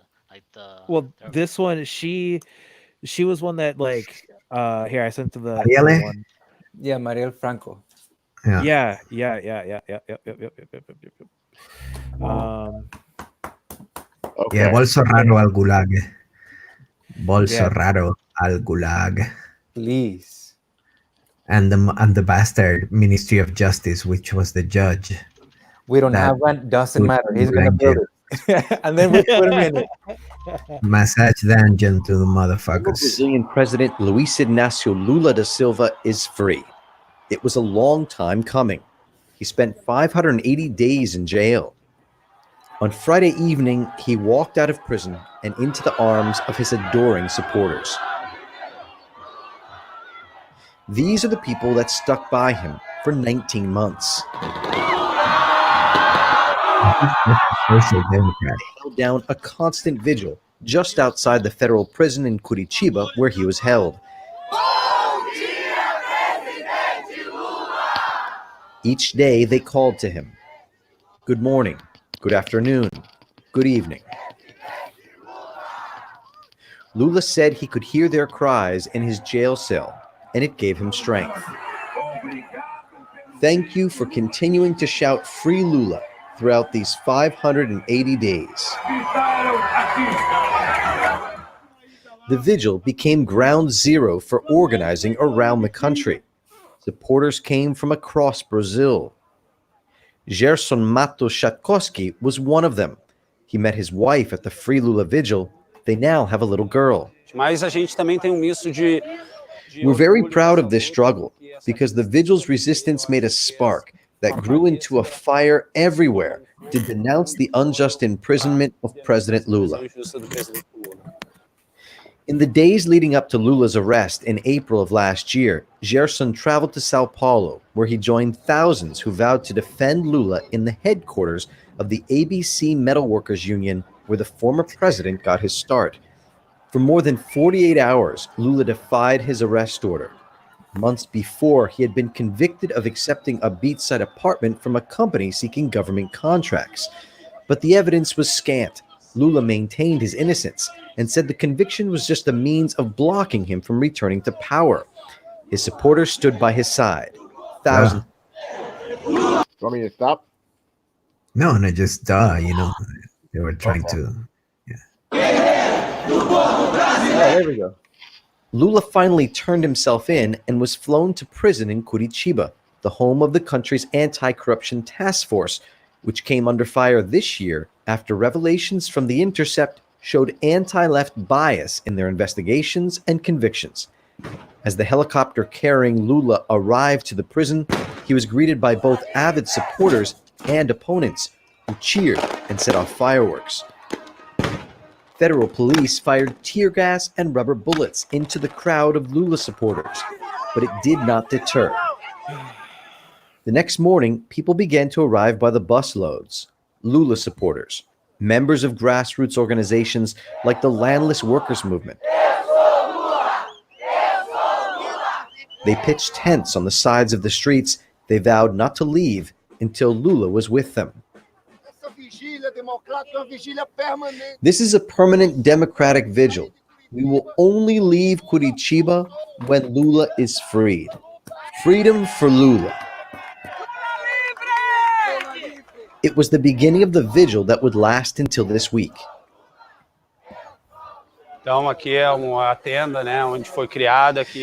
This is a tent that we set up where we have received more than 100,000 people during this period. We have a book here where people have signed in. More than 100,000 people from across Brazil during these 580 days. And for us, this is the minimum that we could do so that everyone understood how important Lula is for Brazil, how much he transformed Brazilian society, and how proud we are after 580 days to have Lula free. All right, go ahead. You can pause it for a second.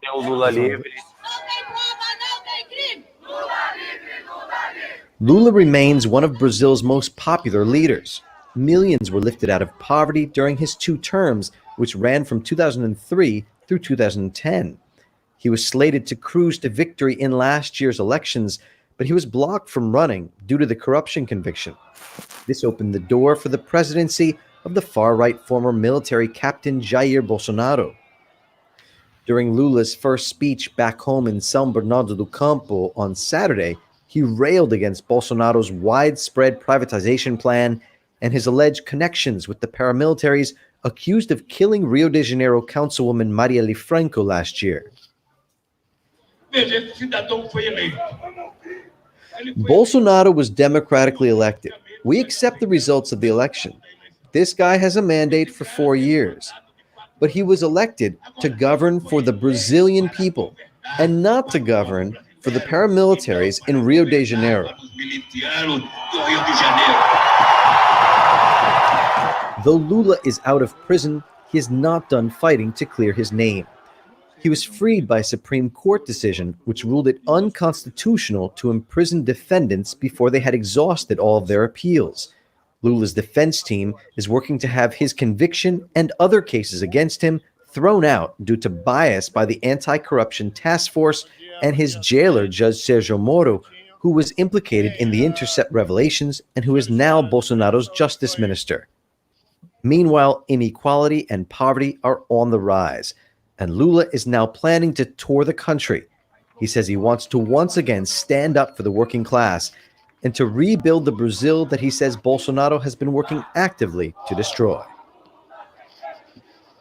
Eu quero construir este país com a mesma alegria. I want to build this country with the same happiness that we built it when we governed this country. My dream isn't to solve my problems. Today I'm a guy that doesn't have a job, a president without a pension. There's not even a television in my apartment. My life is totally blocked. The only thing I'm certain of is that I have more courage to fight than ever before.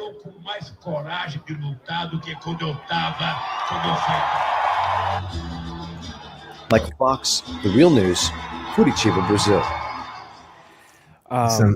Something fun. The fact that so Lula's release is with Lula being released, the protests that are going on being led by the students, the teachers, the scientists, the environmentalists right now that are against Bolsonaro or whatever are only going to bolster the number of people protesting. So we are going to be seeing a lot more news coming out of Brazil right now, especially since Bolsonaro's being linked to the assassination of Mariella. Also, I did send a link if you can pull it up. I'm trying to pull it up right now, actually. Okay, cool. I think the video of Bolsonaro crying is in there, so we can get some nice just Yes. we can slurp some fashy tears. It'll be good. Yeah, it's taking a while to load. That's the problem. I'll show you what I'm looking at right now.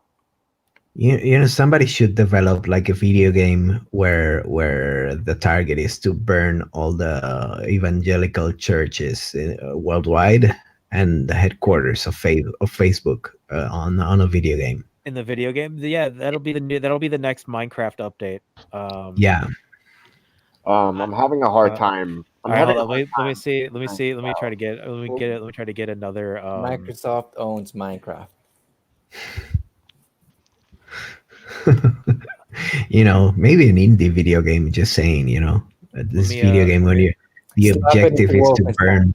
Yeah. Let me try to find another link for you.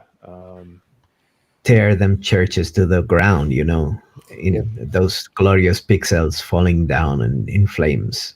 Or mod that Doom game and make it into, you know. Yeah, something, I don't know, more realistic. Like, oh, here. I'll send you the link to the picture just so we can see him cry, and then I'll find our actual article. Yes. What's up? The shot glasses. Last year, I met a woman who used to organize with Marielle Franco and the Indigenous Peoples Movement. And she's also in charge of now her documentary.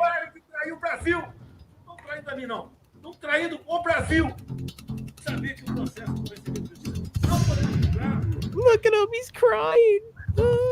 If you imagine the fucking mustache on him, he kind of. I think maybe he put some kind of white powder up his nose, and that's why he's a little bit over the top. Just saying. Like he was just, like he got the news, like it was just like they're like, oh shit, they found links to the thing, and he was just like, oh, all right, let's do this. Like, yeah, I guess so. Yeah, he's got to stay focused. Watch out for those nipples, motherfucker. Yep, Trump does too. So he knows he's failed. A morte da Mariela. Seus patifes da TV Globo. Seus patifes. Canalhas. Não vai colar.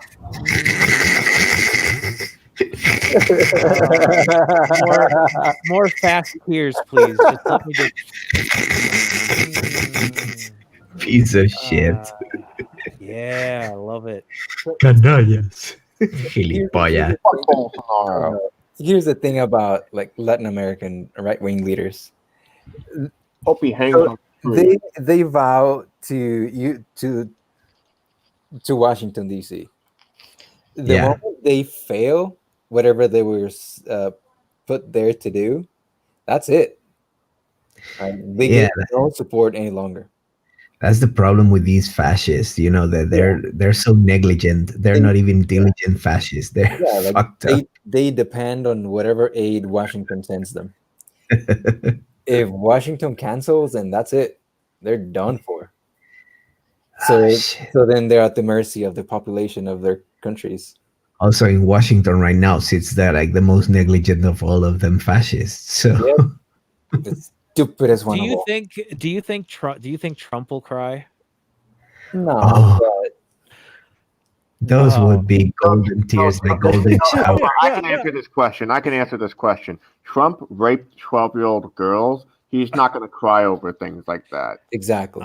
That's a damn good point. I forgot you have to have but I don't want to admit that Bolsonaro has a conscience. Like also Trump when I made some comments against Trump about a couple of months ago, he sent his goons after me. So that's the kind of reaction that he's gonna do. So like, you know, what's up? I mean, I think Cheeto Hitler he's gonna he's gonna cry when somebody really hurts his ego. It's not about his goals or target. It's when somebody really destroys his ego. So probably when, I don't know, his wife divorces him in public or humiliates him in power, and like he's been close to that shit when his wife, the trophy wife, did a couple of really bad gestures in public. He's done the faces, and when he got booed in public, whenever it bruises his ego, he's getting close to those salty golden showers coming off his eyes. Golden shower? No, that's what he got in Russia. Yeah. All right. So here's the article. It's so basically, like, okay, so the son of Brazil president Flavio Bolsonaro has been linked to the mother and wife of Captain Adriano. Oh God, I hate Portuguese. Magalhães. Magalhães. Yeah, I can't stand Portuguese, unfortunately. Yeah, okay, Adriano. We're just gonna say that. Adriano Magalhães. By national prosecutors for participating in the murder of counselor Marielle Franco and her driver Anderson Gomez. And so basically, to my understanding, this is all coming from Bolsonaro's apartment's doorman, like revealing that the hitman the alleged hitman who was a member of one of the cartels got buzzed in by Bolsonaro to up to his apartment, but then didn't go to his apartment, went to a different apartment, and it was like all like caught. And then like Bolsonaro tried saying that he wasn't even in his apartment that day, but then the doorman's like, but I wouldn't have let him in if you didn't say it was you. So then if it wasn't you in your apartment, then who was it? And like, so that was like the tip off. So I just think it's funny that it was just like just some dude doing his job is what's leading this Bolsonaro to tears. So it's fucking great.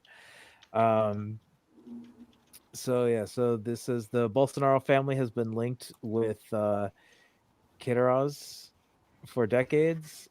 I'm gonna have Javi read this, I think, because I can't fucking I can't do the Portuguese. Okay, the Bolsonaro family has been linked with the Queiroz. Yeah, Queiroz for decades. I can see shit. It's too small. Okay. Don't worry. Yeah. When the news about the financial irregularities broke out, President Jair Bolsonaro explained that the US $10,662 thank you, transferred, where is it?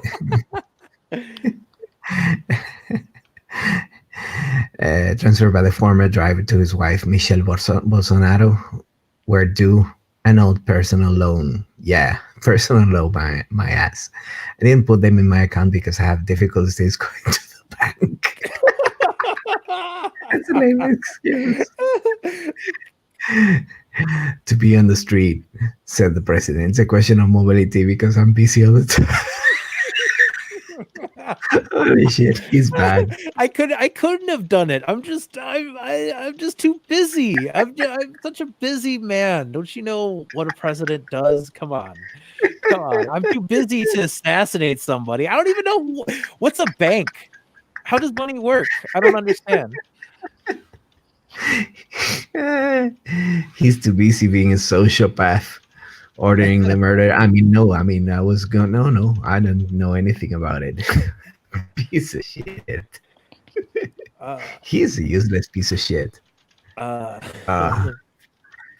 He's gonna fall hard. That's all we have left. Fall really hard, and I'm looking forward to it.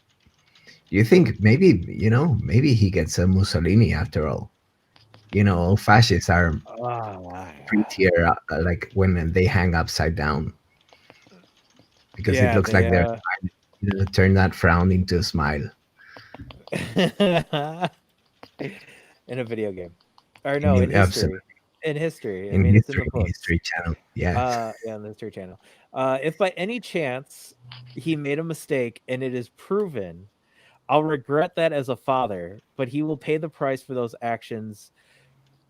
We don't have to accept, said Bolsonaro in an interview with Bloomberg. So basically, he's saying that. So he's just gonna let his son take all the heat, but that's like, sorry, son. That's your that's your B. Threw Thank you. his own, Oh, he threw his own fuck. son under the bus. That's the level of psycho. Fuck. What a douchebag. Yeah. Wow. Yeah, that's fucked up. Honestly though, I mean, like, if you were to put it into context, like, you honestly think that if Trump could put like any of his misgivings or anything that like he would be like, okay, in the impeachment hearing, right? You honestly think that he's not going to throw one of his sons under the bus? Like, Yes. the second that he fucking gets to, like, he, like, in his mind, he probably thinks that he has enough to spare that he can just fucking just pick one and just let him go down for it, you know? Hey, you know what? Let me just say this. This is a typical boomer moment. Because of the bank difficulties? No, Because yeah, he couldn't figure out the ATM. Listen, think about it, because this is a boomer telling I'm back. the younger person that they're going to inherit like the faults of Oh, I see what you're saying. yeah. Like, you know, it's kind of like I fucked up, son. You're gonna have to fix it for me. Thanks. I just like to imagine like Bolsonaro standing at like a touchscreen ATM, just fumbling, being like, "Oh, what? I just don't."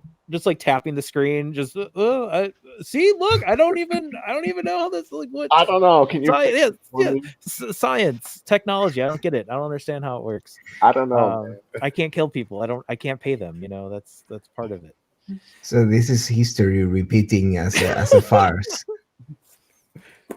Typical boomer. All right. Well, Dad, let me get the. We'll do the. There was one more video that I really wanted to play. Are we gonna go over Chile?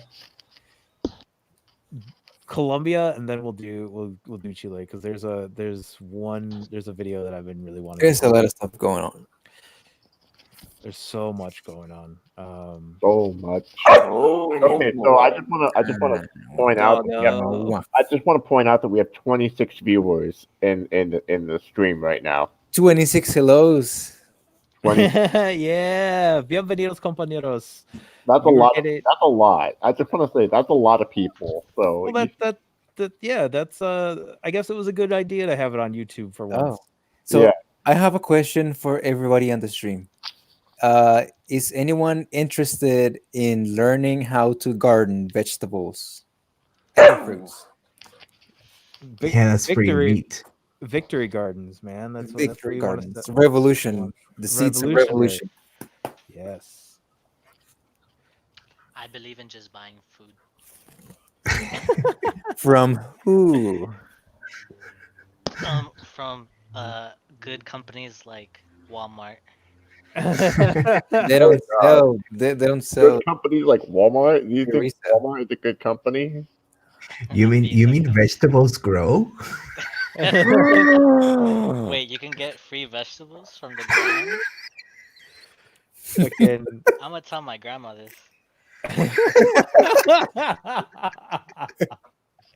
Yo, all right. So that's subtlety, that subtle like burn, like that Joey is so good at.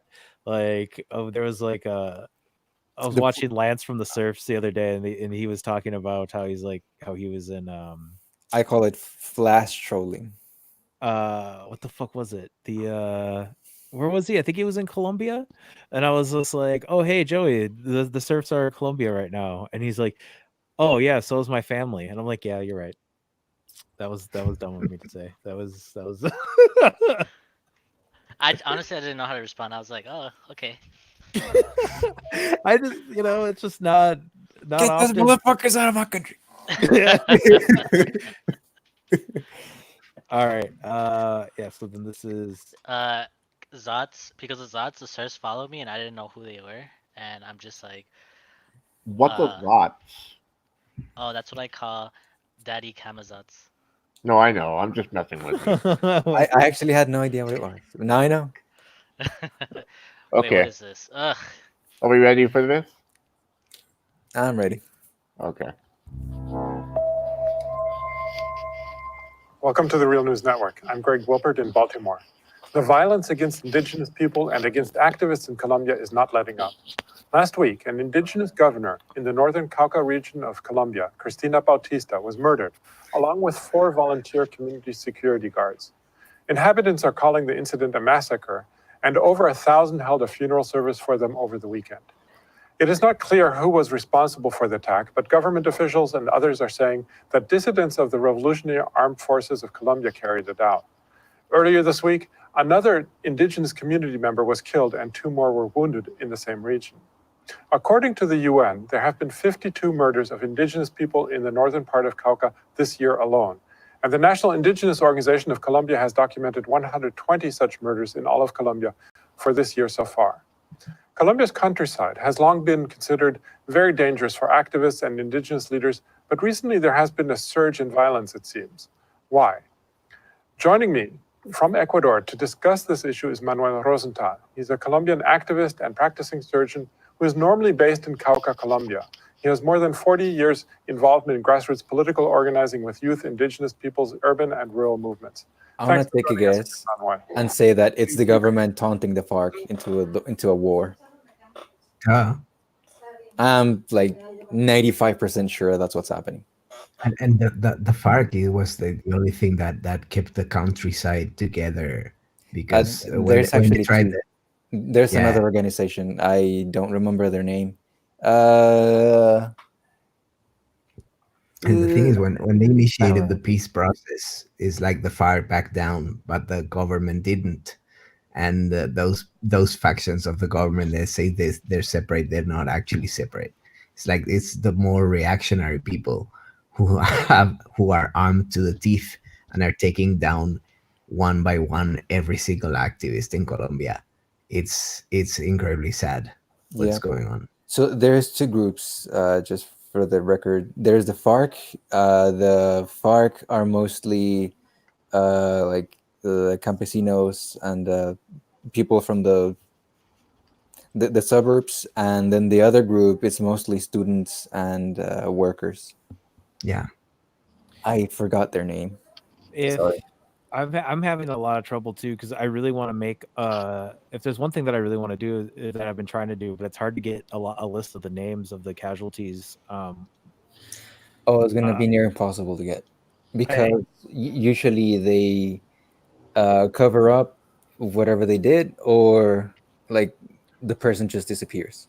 Yep. And they cannot be counted as a homicide or anything. And because, like, quite honestly, like I would really love to make some sort of memorial page for, like, just to have it try to circulate on, like, within like LeftTube as it stands, and any contributor, anybody who wants to add it on to any ColorTube stuff, because I know for example, I know Christopher would put something like that at the end of one of their videos, something that just shows solidarity, like just because, like, these are the things, this is the shit that's going on where it's just not talked about, unfortunately. And these are we're losing comrades, we're losing leaders down south, and it's unfortunate that it's just 26 people that are hearing about this. I mean, there's obviously more, but I mean, as far as it being discussed on a platform that reaches First world leftism. I said it a long time ago. I'll say it again. I know. But it just fucking sucks. Don't worry, we'll redistribute this, and there'll be more people who will watch eventually. Oh yeah. By the way, it's like past 3 a.m. in here. That's fine. If you That's don't mind, fine. I'm Thanks. gonna. No, yes, sign. please take care of yourself. Take care, Yeah. comrade. Thanks for joining us. It was Mucho good to amor. talk to you again. Mwah. Bye. Well, Love you, Nos amigo. vemos luego. Hasta luego. Buenas noches. Buenas noches. Duérmete. Buenas noches. Bye. But yeah, all right. Go ahead. You can play the video again. okay. Upload it. Okay, 1 second. Yeah, no problem. Uno momento. First, talk to us about what happened in the most recent incident. What is known about what happened and who was behind it? Well, Cristina Bautista and 4 indigenous guards were murdered in cold blood. My partner, close friend, Vilma Almendra, was in touch with Cristina the night before this happened directly. She was calling for help because a truck had run over a position of the indigenous guard in Cauca. They had no weapon, and they passed through it in a truck and shot automatic weapons fire against them.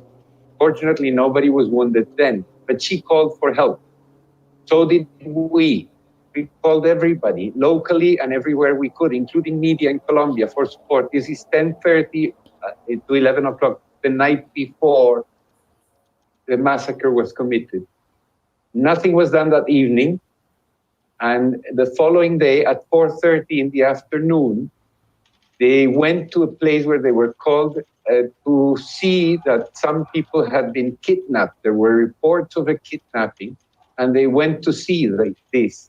What was actually in place was an ambush where 3 trucks shot at them and murdered them mercilessly, and leaving 6 others wounded. Now, this is the most horrendous episode of a series of episodes that have been taking place. Indigenous guards in Cauca have been murdered systematically, 1 every 3 days for the last 2 to 3 months. And then 4 other people were murdered the next day and 2 other indigenous guards. A total of 17 people were murdered in northern Cauca last week. Who did this? The global answer is drug trafficking. But what is behind drug trafficking? And that's the big question. Drug trafficking, in fact, is an invasion of indigenous territory. It is a strategy to dispossess indigenous peoples from their territory for corporate interest. And who's behind the drug trafficking or who's involved in drug trafficking? First and foremost, there is no doubt the Colombian government is involved in drug trafficking. We've been saying it for a long time, and it is documented now. But it also The Colombian government's responsible for the propagation of drug trafficking. The United States government is responsible for the drug trafficking out of Colombia. Like this. Yep, goes back to Iran Contras. It's that's where they get the money from. This type of shit is like constantly like what I have to bring up to like individuals when I talk to individual leftists who are more along like the pacifist side, when they're just like, like, oh, we're not in a state of where we even need to be discussing potential quote unquote violence, here or there. But once again, this is the example, because this is happening in real time. This is the shit that's going down right now that shows that pacifism is a privilege. Yep. The fact that we live in a country where our backs aren't against the wall, to where this shit isn't necessarily happening directly in the streets yet. Like, well, we have a privileged stance. And if we are going to take a peaceful run at this, like if we are going to sit there and like the argument is going to be like there's no room for a capital R revolution, as Mexi has put it, we need the pacifists out in droves to basically solidify their claims. Like right now, this is their opportunity to fucking do it, because unfortunately, the way that things are going, the fascist state is probably or not probably, the fascist state is going to get worse, and leftists like us, we're gonna have that the controversy that we're gonna have to defend, or the controversy we're gonna have to defend ourselves against, is going to lead to what's going on in the global south right now. Also, I would like to add the fact that many of these pacifists, they're usually pro drug use, for whatever intents and purposes. So let's have those drugs planted in your country. Let's have your peasants, not peasants, let's have your people who own land, instead of planting food, plant drugs. Let's see what happens. I want to see them go through that. I want to see cartels running their cities. I want to see cartels polluting their government. And then they'll say like, oh yeah, he was right. If you're not defending indigenous people, if you're not defending trans people, if you're not defending, like people of color, if you're not defending LGBT folks, you're not doing the right thing, like if you're saying that you're leftist because you just want to have a good time, and no, being on the left means to acknowledge the fact that the right-wing forces are out to kill you. You need to not be complacent with fascism. You need to be on the left in order to be anti-fascist. You need to be on the left in order to be against fascism and against racism. It's equality. It's not just a recommendation. It's a property of being a leftist. Like, violence doesn't have to be necessary, but it is definitely a tool that we have to use to defend ourselves with when the time comes, and we cannot be afraid to use it. Don't forget how to define violence, by the way, in a video game. I'm telling Amazon. I'm telling you how to define violence. Oh yeah, the way that I define violence, once again, is by the state's definition of violence, because what the mainstream, what the everyday people consider violence, is a physical act where something is destroyed or where somebody is harmed or something like that. The way that the state defines violence is anything that inconveniences the status quo, anything that stops the state, that stops the system from working the way that the ruling class wants it to work, is considered violence. Well, I mean, there's many types of violence, actually. Well, I'm just that's how I like. Whenever I talk to leftists that say, "Oh, well, there's no room for any sort of violence," because for me, like, my take on it is, it's like, do you consider a slowdown at your work violence? Do you consider locking yourself to the doors of your establishment to make sure that no scabs can get in if you're picketing a sign of violence?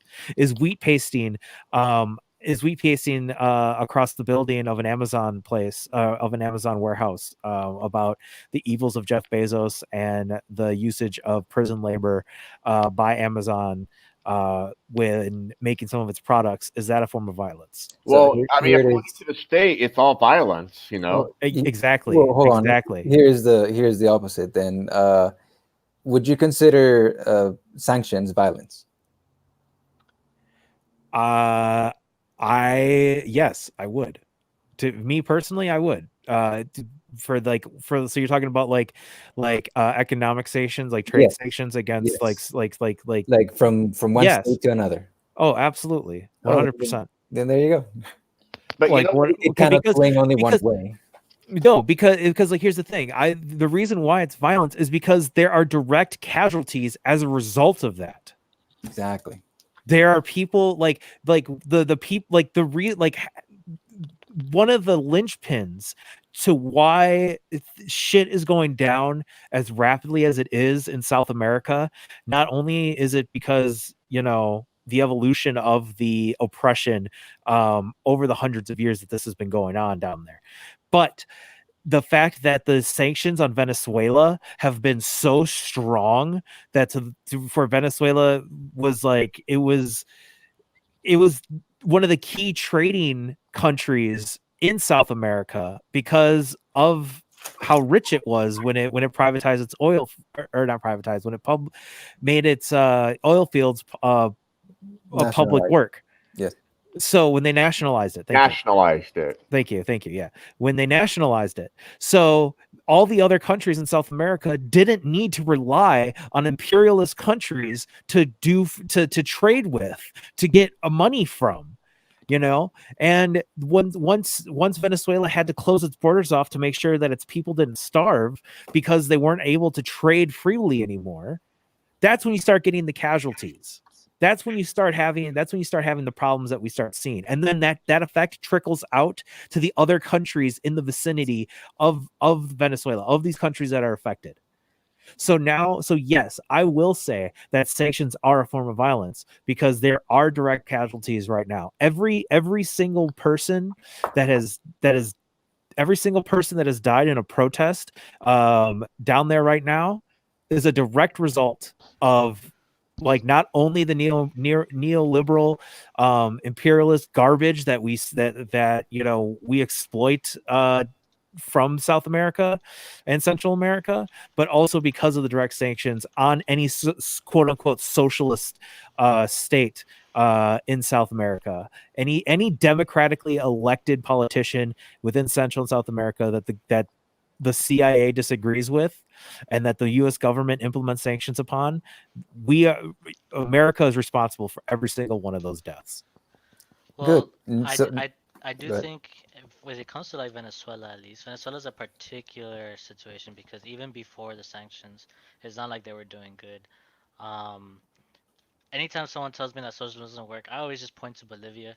I mean, the Aymara and the Quechua communities there are doing well for themselves, and the farmers there, the campesinos there, have ownership of their products and of their land. Like, and that's and watching the video that you posted earlier talking about how they were counting the rural vote, that is unheard of. I've talked about this, I think, in the first stream about how other Latin countries displace native people by preventing us from voting in the general elections because we come from rural communities where there's no signal. When I go back home, I don't have signal. Like, my phone is useless because that's just how it is. Unless I'm in the city, that's the only time I'll get service. Yeah, that's all I wanted to say. I mean, I'm just saying, like, I'm not saying Venezuela is the upholding bastion of, you know, socialist society. I'm just saying that there were Venezuela being what it was allowed different South American and Central American states to trade with a country that wasn't America or Europe. And a lot, like, because they were part of weren't they, like, wasn't Venezuela on the Bolivar? Yes. So, like, and you know, the Bolivarian trade agreement that all the countries down there have. Yes. Like, so you know once, and Venezuela was one of like the bigger economies within that system, and the United States literally just cut the head off, or at least like strangled it. You know what I mean? Trying still. Yeah. So this is the point that I want to come across. So I really need for leftists to not be afraid of violence anymore. Like, violence is not the means. Violence is just a tool. And we need to have a lot of tools at our disposal if we're going to succeed in revolution. And once again, we're not saying burn the motherfucker down. Like, that is not what that's not what we are saying. And I'm not saying that in, you know, because of TOS bullshit. I'm saying that in regards to, because it's just like there are stages to it. And once again, how are you defining violence yourself? There's a time and a place for whatever tactic we need to use. So violence. So let me ask y'all something, because I- this is a particular topic, and I don't know how to feel about it. So, for example, let's look at the FARC. FARC uses different means to kind of push an anti-capitalist movement, pro-indigenous movement, pro-campesino movement that they have, but they will kidnap children, for example, from our communities, and then raise them to be soldiers. Is this justified if they're fighting capitalism? Not if they're kidnapping them, in my opinion. I don't like, because the same thing happens in like with the Congolese militias and stuff, like trying to fight back against So like when is violence justified? Because when folks talk about, let's say, China, right, and Mhm. people bring up the violence that they've done against indigenous people, Mhm. not just in Asia, but as well as in Africa and in Latin America. Yeah. When is violence justified? Well, the Chinese violence was mostly against like landlords and landowners. That was mainly. No, he's not talking about like the Maoist stuff. He's talking about like right Yeah, I'm now. not talking like, about the Mao stuff. Oh. But the stuff right now, like the way that China's exploiting Africa and South America. Oh, and okay. stuff I'm like that, sorry. yeah. No, you're fine. You're fine. I understand where your mind went right away. Okay. I get it. But you're talking about like the scramble towards Africa, right? Yeah. Speaking of Okay. Africa, so here's the thing. So we know that China is buying a lot of precious metals from Africa. Yeah. And those metals are mined through slave labor. So I just need everybody to remember that it isn't China who imposed those types of like that lifestyle into Africa. So when China got there, they just basically said, okay, so we need this particular thing. Can you sell it to me? They said yes. So how they obtained it, that is not up to China. That is, however, the societies in Africa. Yeah, but to sit there and say that the Chinese officials that went down there were ignorant They of didn't. any. Yeah, but like they didn't particularly said like, oh, could you extract these resources by using slave labor, please? You know, like No, but it was no, like But they go there and utilize it. It's funny. I have friends from like Congo, let's say, who talk about how Asians are going there and they're learning the native languages. Not even just like they're learning English or whatever. They're learning things like Lingala. Like they're learning the native languages in order to better sell the products that native people are selling to tourists and to be able to get the channels to be able to exploit a community. Yeah. I mean, that's just one perspective that I've heard. China's the new. China and India are the new imperialists. They're It's the not. new It's not India. just China, however. I mean, yeah, it's China, but it's also Turkey. It's also Russia. It's also the United States, and it's definitely Brazil. It's all these countries. You know, that's why it's called the new scramble for Africa. You know. What I wanted to say, to go back to Joey's question about child soldiers. Child soldiers are never justified. Any sort of justifiable violence, you know, once again, it depends on what you define violence as. So let's steel man what that means. Joey, what are you defining violence as? Oof, I've never thought of defining that. I guess anything that harms a community. I don't know. Because that's one of the things that I often this is one of the things that I often talk about, is it's like, you know, we have to define, like, we have to figure out the definition of violence, because a lot of times, once again, the way that people see violence is it's like harm to an individual, direct harm, like something that destroys something that disables someone, like something possibly someone ends a life, like that sort of thing. Like, yes, that's violence, right? But as you know, Fatnam brought up when he asked, like, do I consider sanctions to be violence? I do consider sanctions to be violence, because there are casualties involved with sanctions on countries. If Go I ahead. if I Yeah, go may ahead. if I may imply something, I consider, like the capitalist system, like when like a direct subject of starvation. I consider that to be violence. Like when somebody is starving because of like they can't get a job, or they can't find food under the capitalist system. I find that to be like a violence. Or they can't find a home, or they can't find shelter. I consider that to be violence. When we So have a surplus of homes, when we have a surplus of food, when we have a surplus of goods, yes, the fact that people might have the freedom to go ahead and get those things, the fact that they don't have the liberty to, because it's the opportunities that they need, or because the opportunities that should be given to them are not Denied. Yep. are denied to them for systemic issues, that is violence, in my yeah, opinion. So when we talk about justifiable violence, what is it? What are we talking about here? Because like if we're talking about justifiable violence in the workplace, that would be something like a slowdown, or like a work stoppage. Like if like one of the, like that's a tool in a union's toolkit, is to just literally just stop working, just stand at your station so that it cannot be occupied.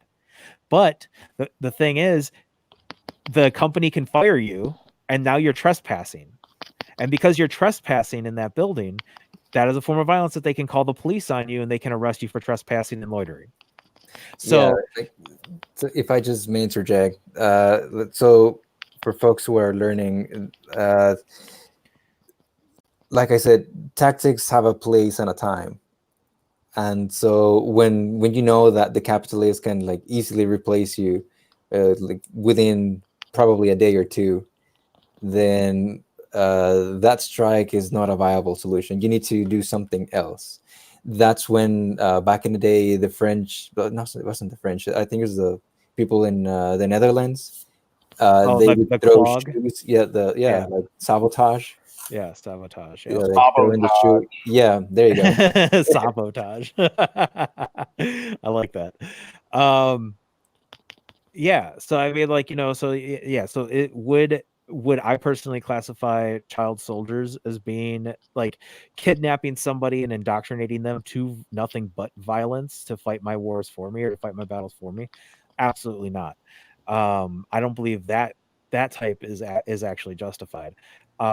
Do I think that the people protesting outside of Lula's prison and demanding, like saying that they're not going to be removed from there until he is released, do I think that that's a form of justified violence? Absolutely.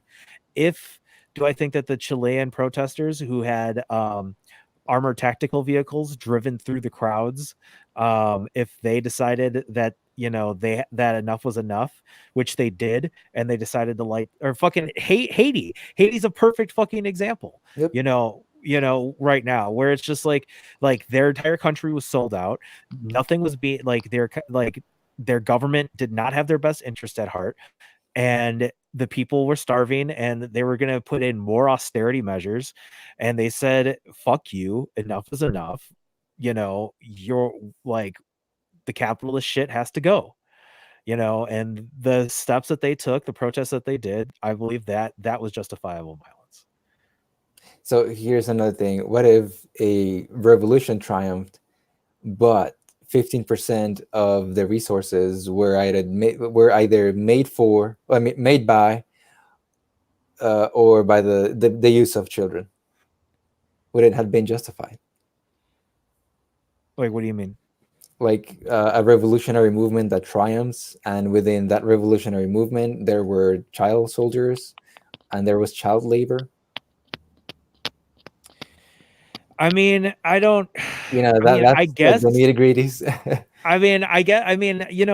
It's one of those things where it's just like, if it, yeah, like, oh shit. like when there's because here's the thing, right? Like, you can always say, like, in a hypothetical situation, if everything is perfect, only the people Yeah. who are willing to be involved will be involved. All the people who have the ability and the means to take action will take action, and it'll be 100% effective.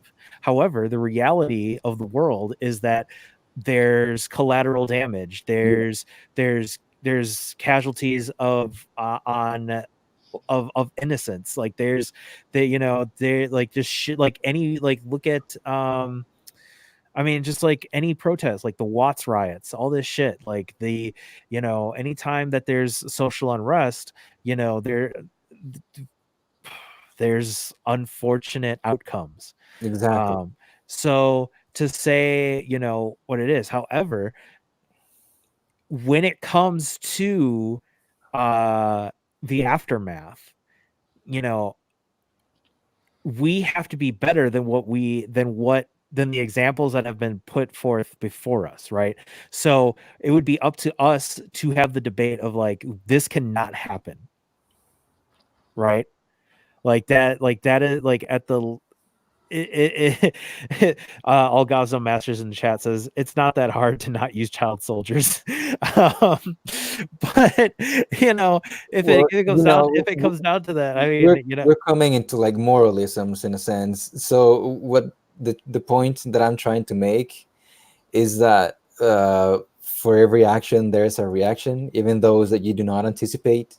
And we do not live in a perfect world, and because we don't live in a perfect world, there is stuff that we do, and even though it brings a greater good, it'll cause some pain. I mean, So, honestly, like, if somebody, what I am trying, like the final point, if I may. Yeah. So for leftists to get used to the fact that we're gonna have to sacrifice something. Oh yeah, of course. Like it could be, as small as, well, just a couple of dollars, or it could be as big as your own life. So I just want to make sure people understand, or not just people, leftists understand that being a part of the left is not free. I mean, it's one of the reasons. It's not. It's one of the reasons. It's one of the reasons why I use a VPN. I cover my face. It's I try to do everything that I can to separate myself, because I understand the possibilities, the dangers, the nuance behind what we're doing. Exactly. So like myself, I've shown my face already, because I've accepted the fact that if it comes to that, if the wrong people believe I am dangerous to them, then that's it for me. So I just want for people to know also that because I am more of a collectivist, not being here any longer doesn't mean that the movement stops.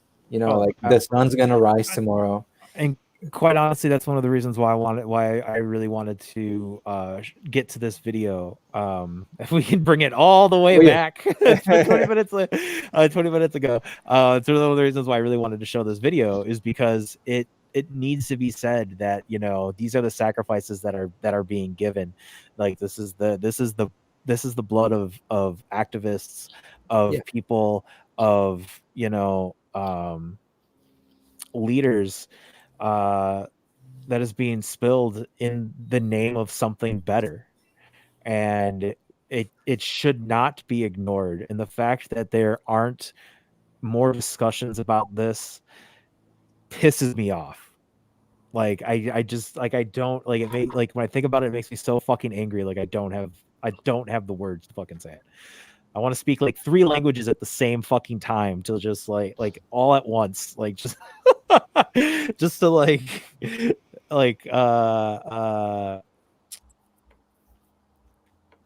give to exemplify my rage. Do you need that link again, Christopher? Oh, can we go back to the Colombia? What link? What? Come on, Joey. I'm sorry, Joey. Colombia? Is this uncomfortable for you? I mean, I don't want to. If it's no, y'all keep doing it. It's fine. I just hate talking. Are you trying to go to this link right here? Yeah. Hold on. What'd you say, Joey? Yes, Christopher. I just hate talking about this. I tend to avoid these conversations. I get so mad. If you wanna step out for a minute, you're more than welcome. I don't want to put you in a situation that you're not comfortable with.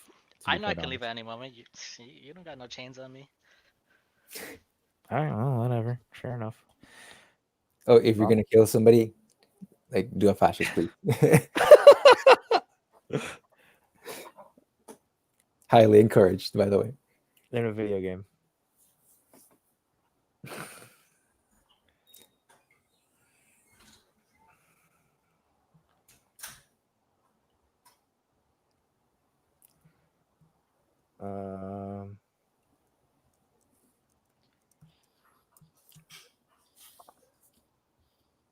So what's going on in the chat? Let's see.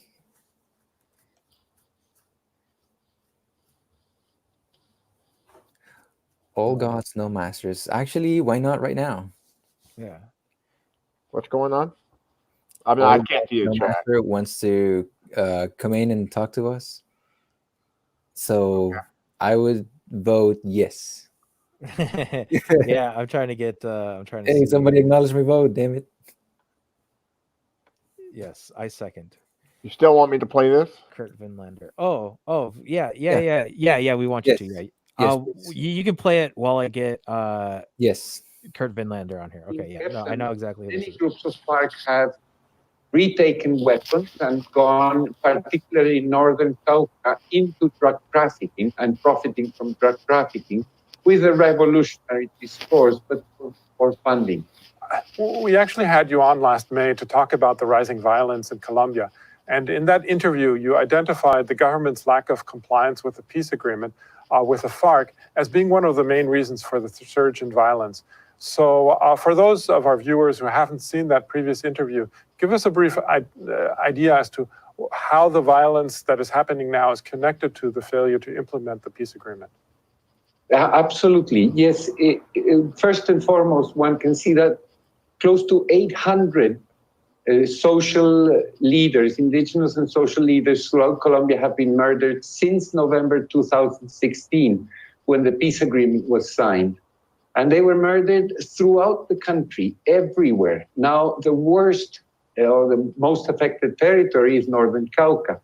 As we said before, nobody has the capacity to target social leaders, defenders of territories throughout Colombia simultaneously and with such precision, nobody but army intelligence and the Colombian government. So this violence is behind this process.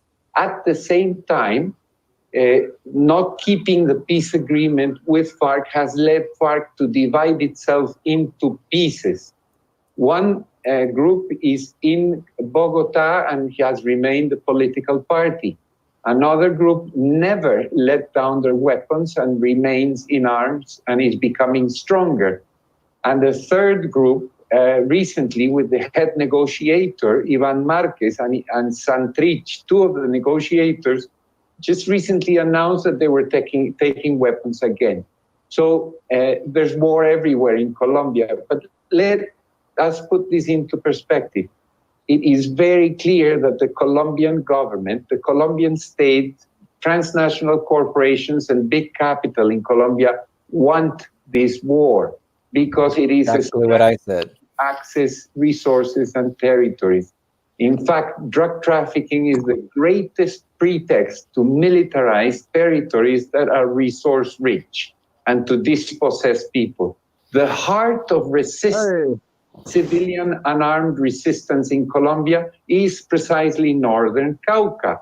Now the pretext of drug trafficking is allowing a war to be launched against the people in that territory, and the pretext is drug trafficking.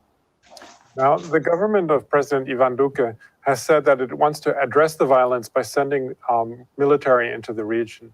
What is the response from the people there and to the idea of increasing military presence in the area? For most people in Northern Cauca and people outside of Northern Cauca, there's a rejection to this. and there's a reject. 2,500 troops, more troops were sent to Northern Cauca. And let me provide you with an image that people will understand. If you look at the mountains of Northern Cauca since 2008 and up until now, from the Pan American Highway, from the city of Cali towards Northern Cauca, you'll see lightning as though there are neighborhoods in that area. Those are not neighborhoods. Those are marijuana plantations. They have been growing systematically and dramatically for the last 11 years within indigenous territories. The army has done nothing about it, although it's present in the region. The government has done nothing about it, and it's present in the region. And many indigenous authorities have done nothing about it, while others have acted to remove these plantations in there.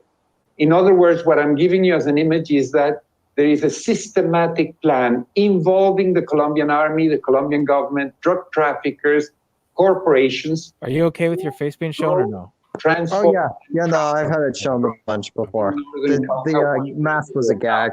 And it has been developing for 11 years. I'm fine with it. This project divided indigenous communities into two groups. One group that rejects this kind of activity, recognizing the fact that this will lead to militarization and war, which is what President Duque is doing now. And the other group that is making profit in complicity with this process. And there's a division between those NASA indigenous peoples who are complicit or negligent about this issue and those who reject it. And this explains the assassination of indigenous peoples. Now, what Duque does, President Duque does, is escalate an ongoing war that will dispossess indigenous peoples after dividing them. The army has done nothing in the last 11 years to stop this problem. Nothing at all, because there is a complicity in place. Now, I want to turn to the national implications of what is happening in Cauca. That is, on Wednesday, Colombia's Minister of Defense resigned in the face of a no-confidence vote, and his resignation seems to have been actually motivated by other incidents, but it's of the government of President Ivan Duque, whose popularity now is around 30%, according to recent polls. Also, there were recent local elections in Colombia in which progressives won important victories. And meanwhile, indigenous groups, university students, and peace activists are calling for a national strike to take place on November 21st. So how does all of this fit together? And does it suggest that Ivan Duque's presidency is in trouble? Comedian, if you're still in the chat, can you make a note about November 21st being a national strike for Colombia? Clearly, and the reason for it is what is happening in Northern Cauca is happening throughout the country. They tore apart the peace agreement. They provided justification to launch a war against, and the armed insurgency is up in arms again. They promoted drug trafficking and cartels throughout the country, and there's every reason, and there's all kinds of evidence to prove that the government is involved with this. And all these at the same time with all kinds of political and economic reforms favoring IMF, etc., to dispossess people. So what is happening now is a general uprising against President Duque because his fascist policies and war throughout the country are a disaster. The Minister of Defense has been directly involved in assassination of demobilized FARC militants, but also on the 30th of August this year, he ordered the assassination of 7 children in Caquetá and covered it up as an attack against FARC dissidents. So that Cauca and the war throughout the country led to his resignation. Okay, well, we're going to leave it there for now. Of course, as usual, we'll continue to follow the situation there. I was speaking to Manuel Rosenthal, Colombian activist and practicing surgeon based normally in Cauca, Colombia. Thanks for having us today. All right. Thank you, Greg, for your interest. And thank you for joining the Real News. Now, I wanna point something out real quick, that this person that we were interviewing looks like this guy. He looks a lot like this guy. He looks like this guy.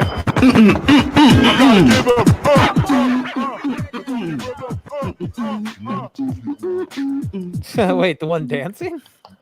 He looks like this guy. Hey, Rio! Oh, Rio! It's Fucking cold. Shenmue. Get some coffee, okay? I feel like coffee He today. looks like that guy. I don't know. I just think he does. Chris, you're Anyway. such a gamer. Alright. Well, bienvenidos, compa. This is the first time we've ever had you on, so welcome to Unidos. Hola, mi compa.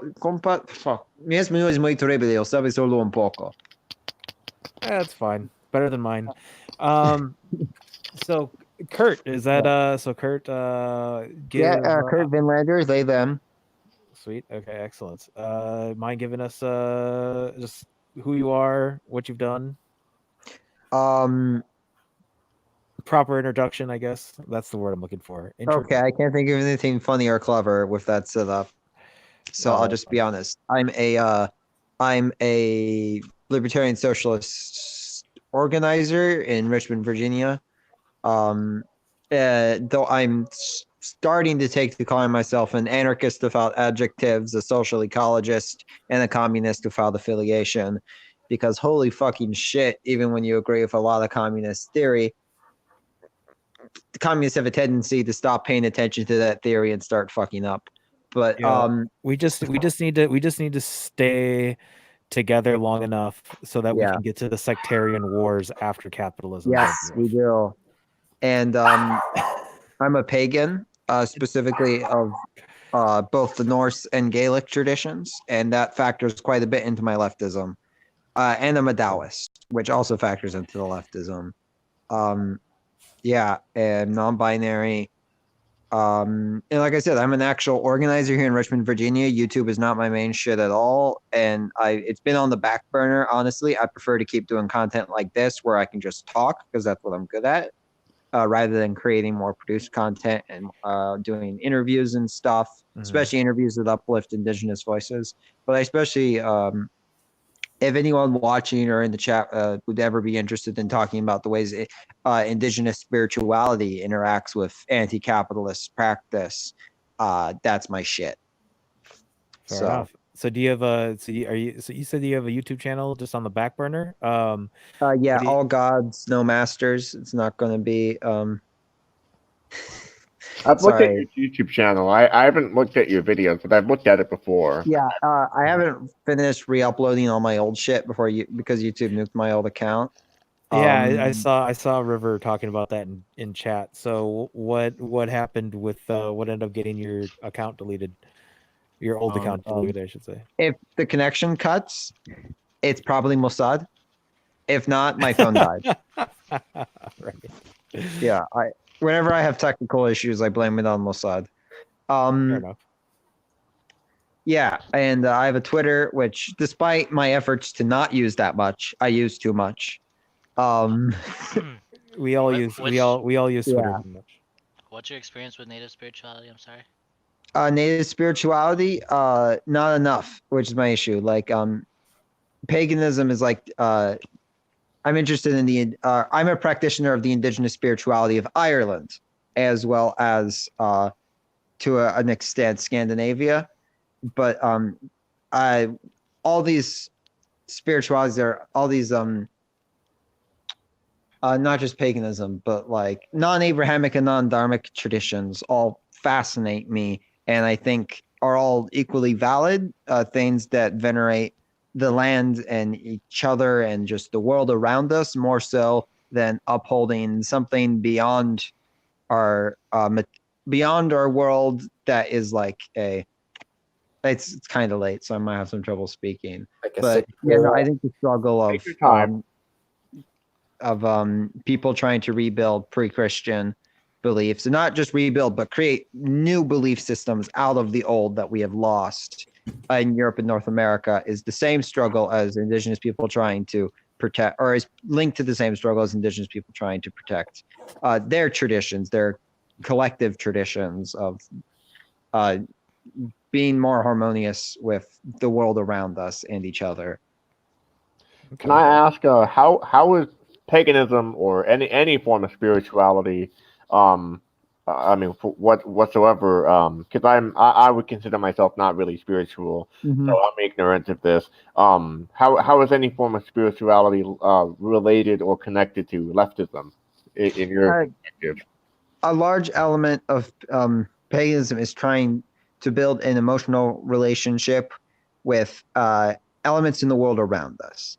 So the way most pagans associate or interact with spirits, and oftentimes gods are interpreted as extra powerful spirits. There's land spirits, there's ancestor spirits, there's gods, there's fairies, is a lot more like mutual aid than it is the devotion you find in Christianity. And in a lot of the I ways, would it's about actually- trying to cultivate a more mutual relationship with the world around us, with the trees and rivers and forests and the natural world, and trying to bring that. What into were you the saying, social Joey? What were Yeah, you saying? Joey. I actually would argue that Christianity had been co-opted by capitalism, because Yeah, under no, I would Abrahamic- agree as well. Even under Abrahamic spiritualities, one can argue that there's left leftist ideology Tendencies. there, or tendencies, yeah. Yeah. Because a lot of our communities in South America, native communities have like a Creole of Catholicism and indigenous spirituality, and we kind of have that on a balance. And with that spirituality, capitalism doesn't fit. Now, Yeah, absolutely. I'm familiar with the Zapatistas side of that, because they also have the mixture of Catholicism and indigenous beliefs, and it's very horizontal the way they do it. I'm gonna have to switch to my desktop because my phone's gonna die. Okay, so that's fair. But So as you're doing all this, what did you want to talk about for coming on the stream? Oh, I just want. Oh wait, never mind. We'll wait. Damn it, Mossad. Again, the Mossad. Ah, no. So going back to the video, the Colombian video. Yeah. So in my community, we're kind of like in the east of the Cauca region, and we've seen assassinations. Assassinations have been occurring throughout the regions, focused mostly on the north, like the guy was saying. We've been protesting. We've been covering the streets. La Minga Indígena is pretty much a response to that, which was a indigenous-led movement happening in Colombia, which I feel like it was mainstream, but I'm not sure, just because of the news sources I follow tend to be, I guess, for me mainstream, but for other people it may not be. So that's up for y'all to decide. But I mean, mainstream media is just basically whatever's put on TV, and then whatever's printed in regular newspapers or what have you, or like what's perpetuated on like Facebook timelines or some shit like that. Most of the stuff isn't. Like when I talk to my family, or I should say, my immediate people around me, or even like coworkers or friends or whatever, they have no fucking idea. They have like no fucking clue. They think, like, most of the people that I speak to, I mean, I'm in the north. I mean, I live in the Midwest, so it's just like, well, when I say mainstream media, I'm talking about in Colombia. In Colombia. Okay. So my like bad. the mainstream media in Colombia talked about La Minga Indígena, for example, and like it's well known that these social leaders are dying. Though it's being spinned, a lot of these, depending on the news source, obviously, that they're saying that these leaders were drug dealers, these leaders were, were FARC members. All these things to just kind of spin. I'm to back. Justify their assassination. So unfortunately, Colombia. Right now I'd argue that it's very right wing, at least in the cities, and because of that, you have like this justifiable ideology going on in the cities where Native people deserve to die because they're nuanced to us in the city. Okay. Am I coming in all right? Yeah, you are. Okay, I'm on desktop now, so no more of my pretty face. But yeah, I just want to be on the stream to talk about what y'all are already talking about. I thought your face was pretty cute, actually. Not gonna lie. Yeah, that's fine. Good structure. Yeah, Symmetrical. Mossad temporarily inconvenienced me. So yeah, I guess, like, just kind of, did you just want to like add something to like the topic of quote unquote violence? I posted a quote in chat earlier, which I can read now. But I've been reading more about insurrectionary anarchism lately, and just we should use as an anarchist about adjectives, which is a specific thing. That's not something I came up with. I believe we should use what works where it works to provide the maximum amount of freedom for everyone. And when push comes to shove, sometimes you have to break a few skulls. But you gotta be really smart about how you apply it. Yeah. Like, there's no question that the capitalist system is incredibly violent, not just in its passive ways, but also in the ways it's directly murdering indigenous activists right now. And as far as I'm concerned, well, we've been fighting against forms of domination for the 10,000 years they've existed. As long as there has been domination, there has been resistance to it. And that tradition has been predominantly violent. And nonviolent tactics have a massive place. And I think we need to approach violence in a way that's not necessarily adversarial, right? Like, our enemy is not reactionaries, it's reaction itself. When applying violence, we should do so in a way that prevents further violence from happening. Yeah, of course. That, I mean, like, yeah, I mean, like, we should always try to be as peaceful as possible. Like, we aren't going to win people over to our side if they think that we're going to get them killed, right? Like, people aren't going to want to band together with us if we have this, like, if we have the optics, or we give the impression that joining us in a struggle is 100% going to get you got, you know? Yeah. So you can only really effectively engage in violence once you have a community of support there. I think you need to actually build up something first. You need to build up dual power structures. You need to build up actual physical leftist community, not just an online leftist community, but a real, tangible, actual one. As Black Red Guard says, you need to build actual physical bases. That's what really keeps you strong. What really keeps you being able to fight is having a community of people who will fight back when that happens. That's what solidarity is. Solidarity is not retweeting stuff you support. It's an injury to one is an injury to all. If somebody gets fucked up if a comrade gets fucked up by the police, everybody all their comrades who live in the same area fight the fuck back. If somebody gets pulled into a cop car, you surround the cop car and you pull them out. That's what solidarity is, and that's what needs to actually be built before you can apply violence in an actual way. Because if you just show up somewhere and people don't know, Doggo, the doggy agrees. Dog agrees that if you just show up somewhere in a mask and start breaking shit, and people don't know where you are or what you're coming from, like, hiding your identity is important for a variety of ways. But Spider-Man does that. But people still love Spider-Man. Honestly, Spider-Man's a great leftist figure because, like, if Spider-Man gets fucked up, there's the whole thing. It's like, you fuck with Spider-Man, you fuck with New York. I can't remember what movie that was in. But, like, even though he's wearing a mask, even though you don't know who it is behind the mask, what you do know is that he's one of you, that he's part of your community. And that if somebody fucks with that part of your community, they fuck with the whole community.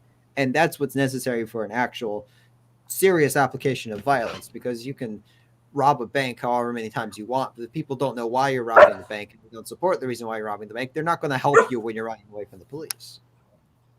Yep. And yeah.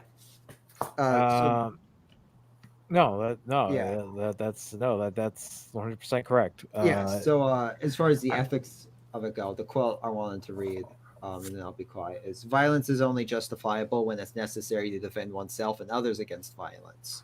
The slave is always in a state of legitimate self-defense, and so his violence against the boss, against the oppressor, is always morally justifiable and should only be adjusted by the criterion of utility and the economy of human effort and human suffering. That was Enrico Malatesta, the Italian anarchist. So the third world against the first world. We're always justified. Absolutely. Any member of the working class against the ruling class, any member of an oppressed class against the ruling class is morally justified, though not always tactically advisable.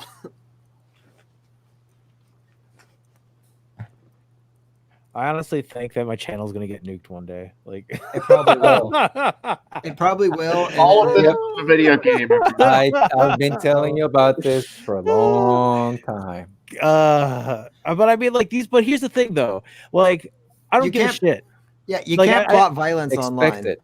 Like, You can't. yeah, I do expect it, and like, you know, it's one of these things where it's just like these are the conversations that I feel like need to be had. You know where the best because- place to have conversations about violence is? The back rooms of your communist community centers, of your Yeah, making actual sure- tangible places, yeah, with your make- actual real comrades who you know, Don't- love, and support.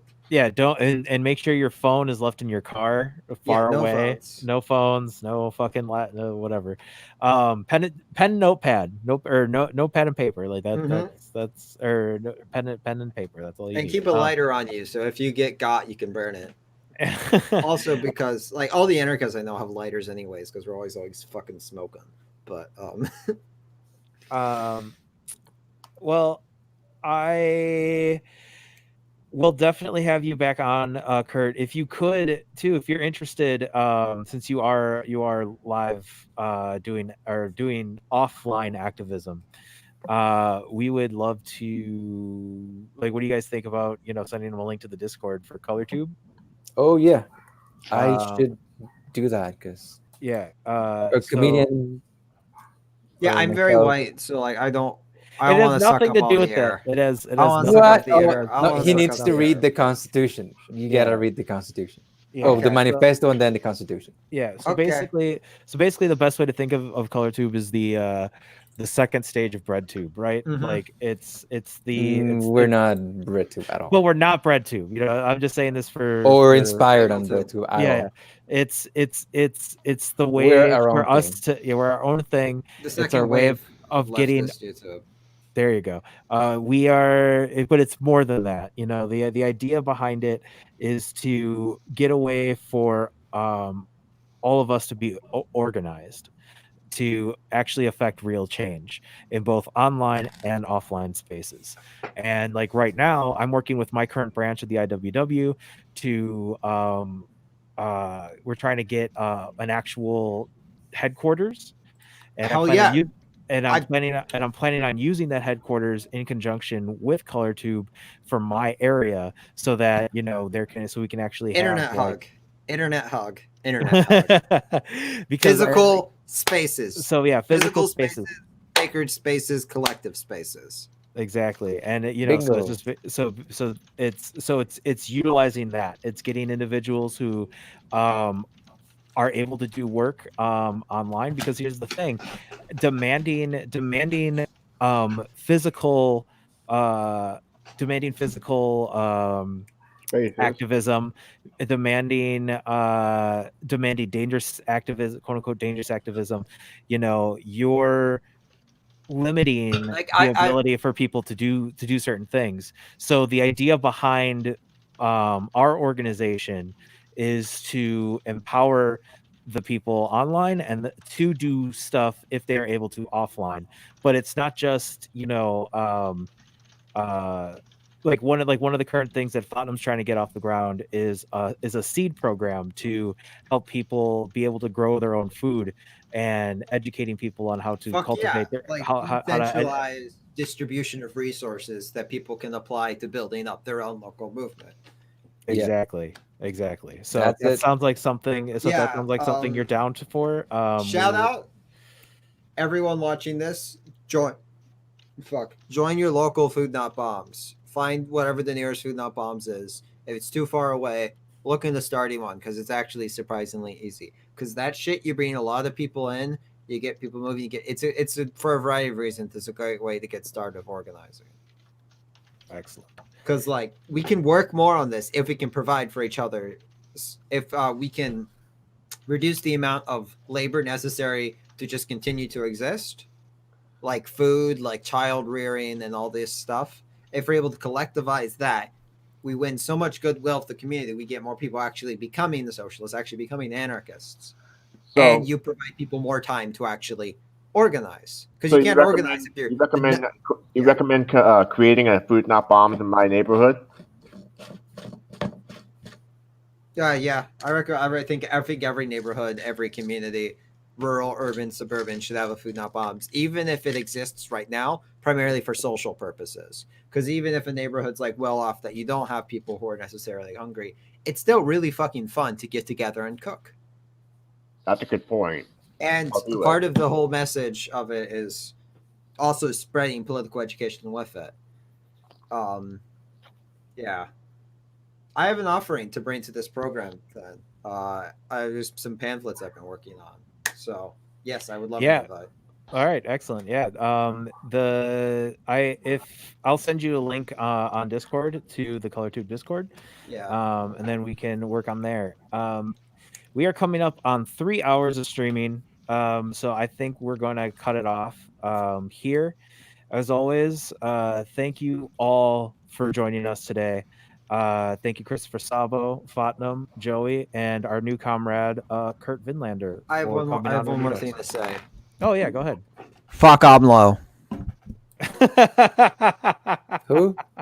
He said fuck AMLO. Does he know who AMLO is? I'm assuming so. Otherwise, he wouldn't have said it. You're talking about the president of Mexico, right? Yes. Why? Oh shit! All the shit. I take back my goodbyes. Stream. We're going to. Tren Maya. 2 words. Tren Maya. Why? Like, do you guys know about the project? Because you're talking about how he like the thing about like so constructing the train through the Guerrero Mountains to like fucking and like the one economic secretary that was just like, what do you want to see, fat jaguars or starving children or some shit like that? Well, here's the thing. So with the train, then definitely the Mayans and then other indigenous groups there can use it to transport their goods, therefore making the Zapatista movement kind of obsolete, because that's the Zapatistas provide the logistics to the indigenous populations so that they can sell their coffee.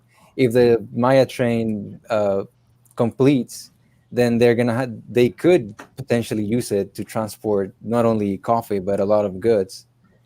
And but that train is also being put in place to allow for excavation of the resources in Central America, like south of Mexico. I'm just going like off.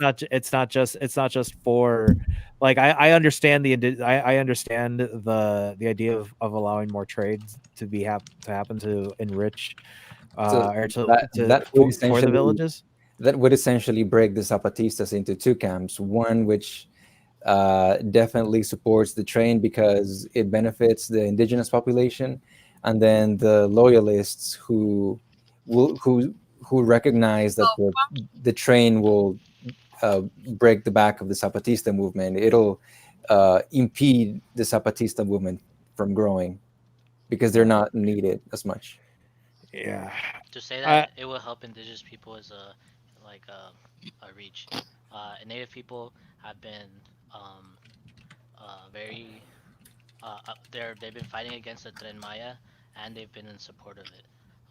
But there is no overwhelming support for this. A lot of Native people have been against this and the destruction of their homelands that the Tren Maya would do.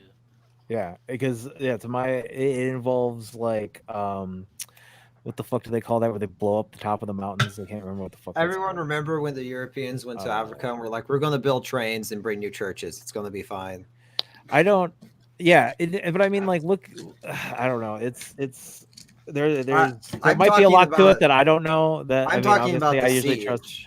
I usually trust Fatnum for a lot of these things, but I know that he holds some contentions when it comes to the EZLN. Yeah, well, that's another topic for another time. Yeah, we could definitely schedule an Unidos just on the EZLN. I can tell you like the overall if you want it. So basically, it begins where Emiliano Zapata made a movement. Of course, most people know the term "La tierra es de quien la trabaja." The land belongs to those who work on it. So even though that was just a slogan, Zapata wouldn't turn away like anyone. Like he fought for the workers, he fought for the peasants, he fought for a lot of people. And today's Zapatista movement is exclusively indigenous. Emiliano Zapata himself would have not stood up for whatever the Zapatistas, how they exclusivize their movement. So that is a huge point of contention. But there are campesinos involved. Yes, but they're exclusively indigenous. Like if you would go with your struggle to them, they would turn your back. That's not true either. That is true. No, All right, so we are going to have. So here we go. The next Unidos, we are definitely going to do a Zapatista one. I'm a big time supporter of the Zapatistas. So. We are. I love to. I'd Fan. love to I'm hear more of a something. fan. I would love to. I mean, I don't. There are some points that I agree with Tottenham on there. Like they're very secretive. I have a book like, about the Zapatistas, so I'm going to do some reading this week. Okay. I know, I understand, and like and some Comandante Marco, I understand. Like probably changed does their have name. way too much. I know he changed his name, but I don't remember what it is right now. But he has too many. He might have too much control, too much authority. These are things that have changed. What's going on with Chris? Definitely, I think we found our next topic. That's if nothing, if something major doesn't happen again, maybe we can extend this out. Yeah. I gotta cut it. Thank you guys again. We'll definitely. This isn't the last one. Thank you, Christopher. Thank you, Tottenham. Thank you, Kurt. Thank you, Joey. As always. Thank you, adios. Javi. Adios. Oh yeah, thank you, Javi. If he's probably in dreamland by now. It's late in España. Adios, comrades. So there. Venceremos. Bye bye.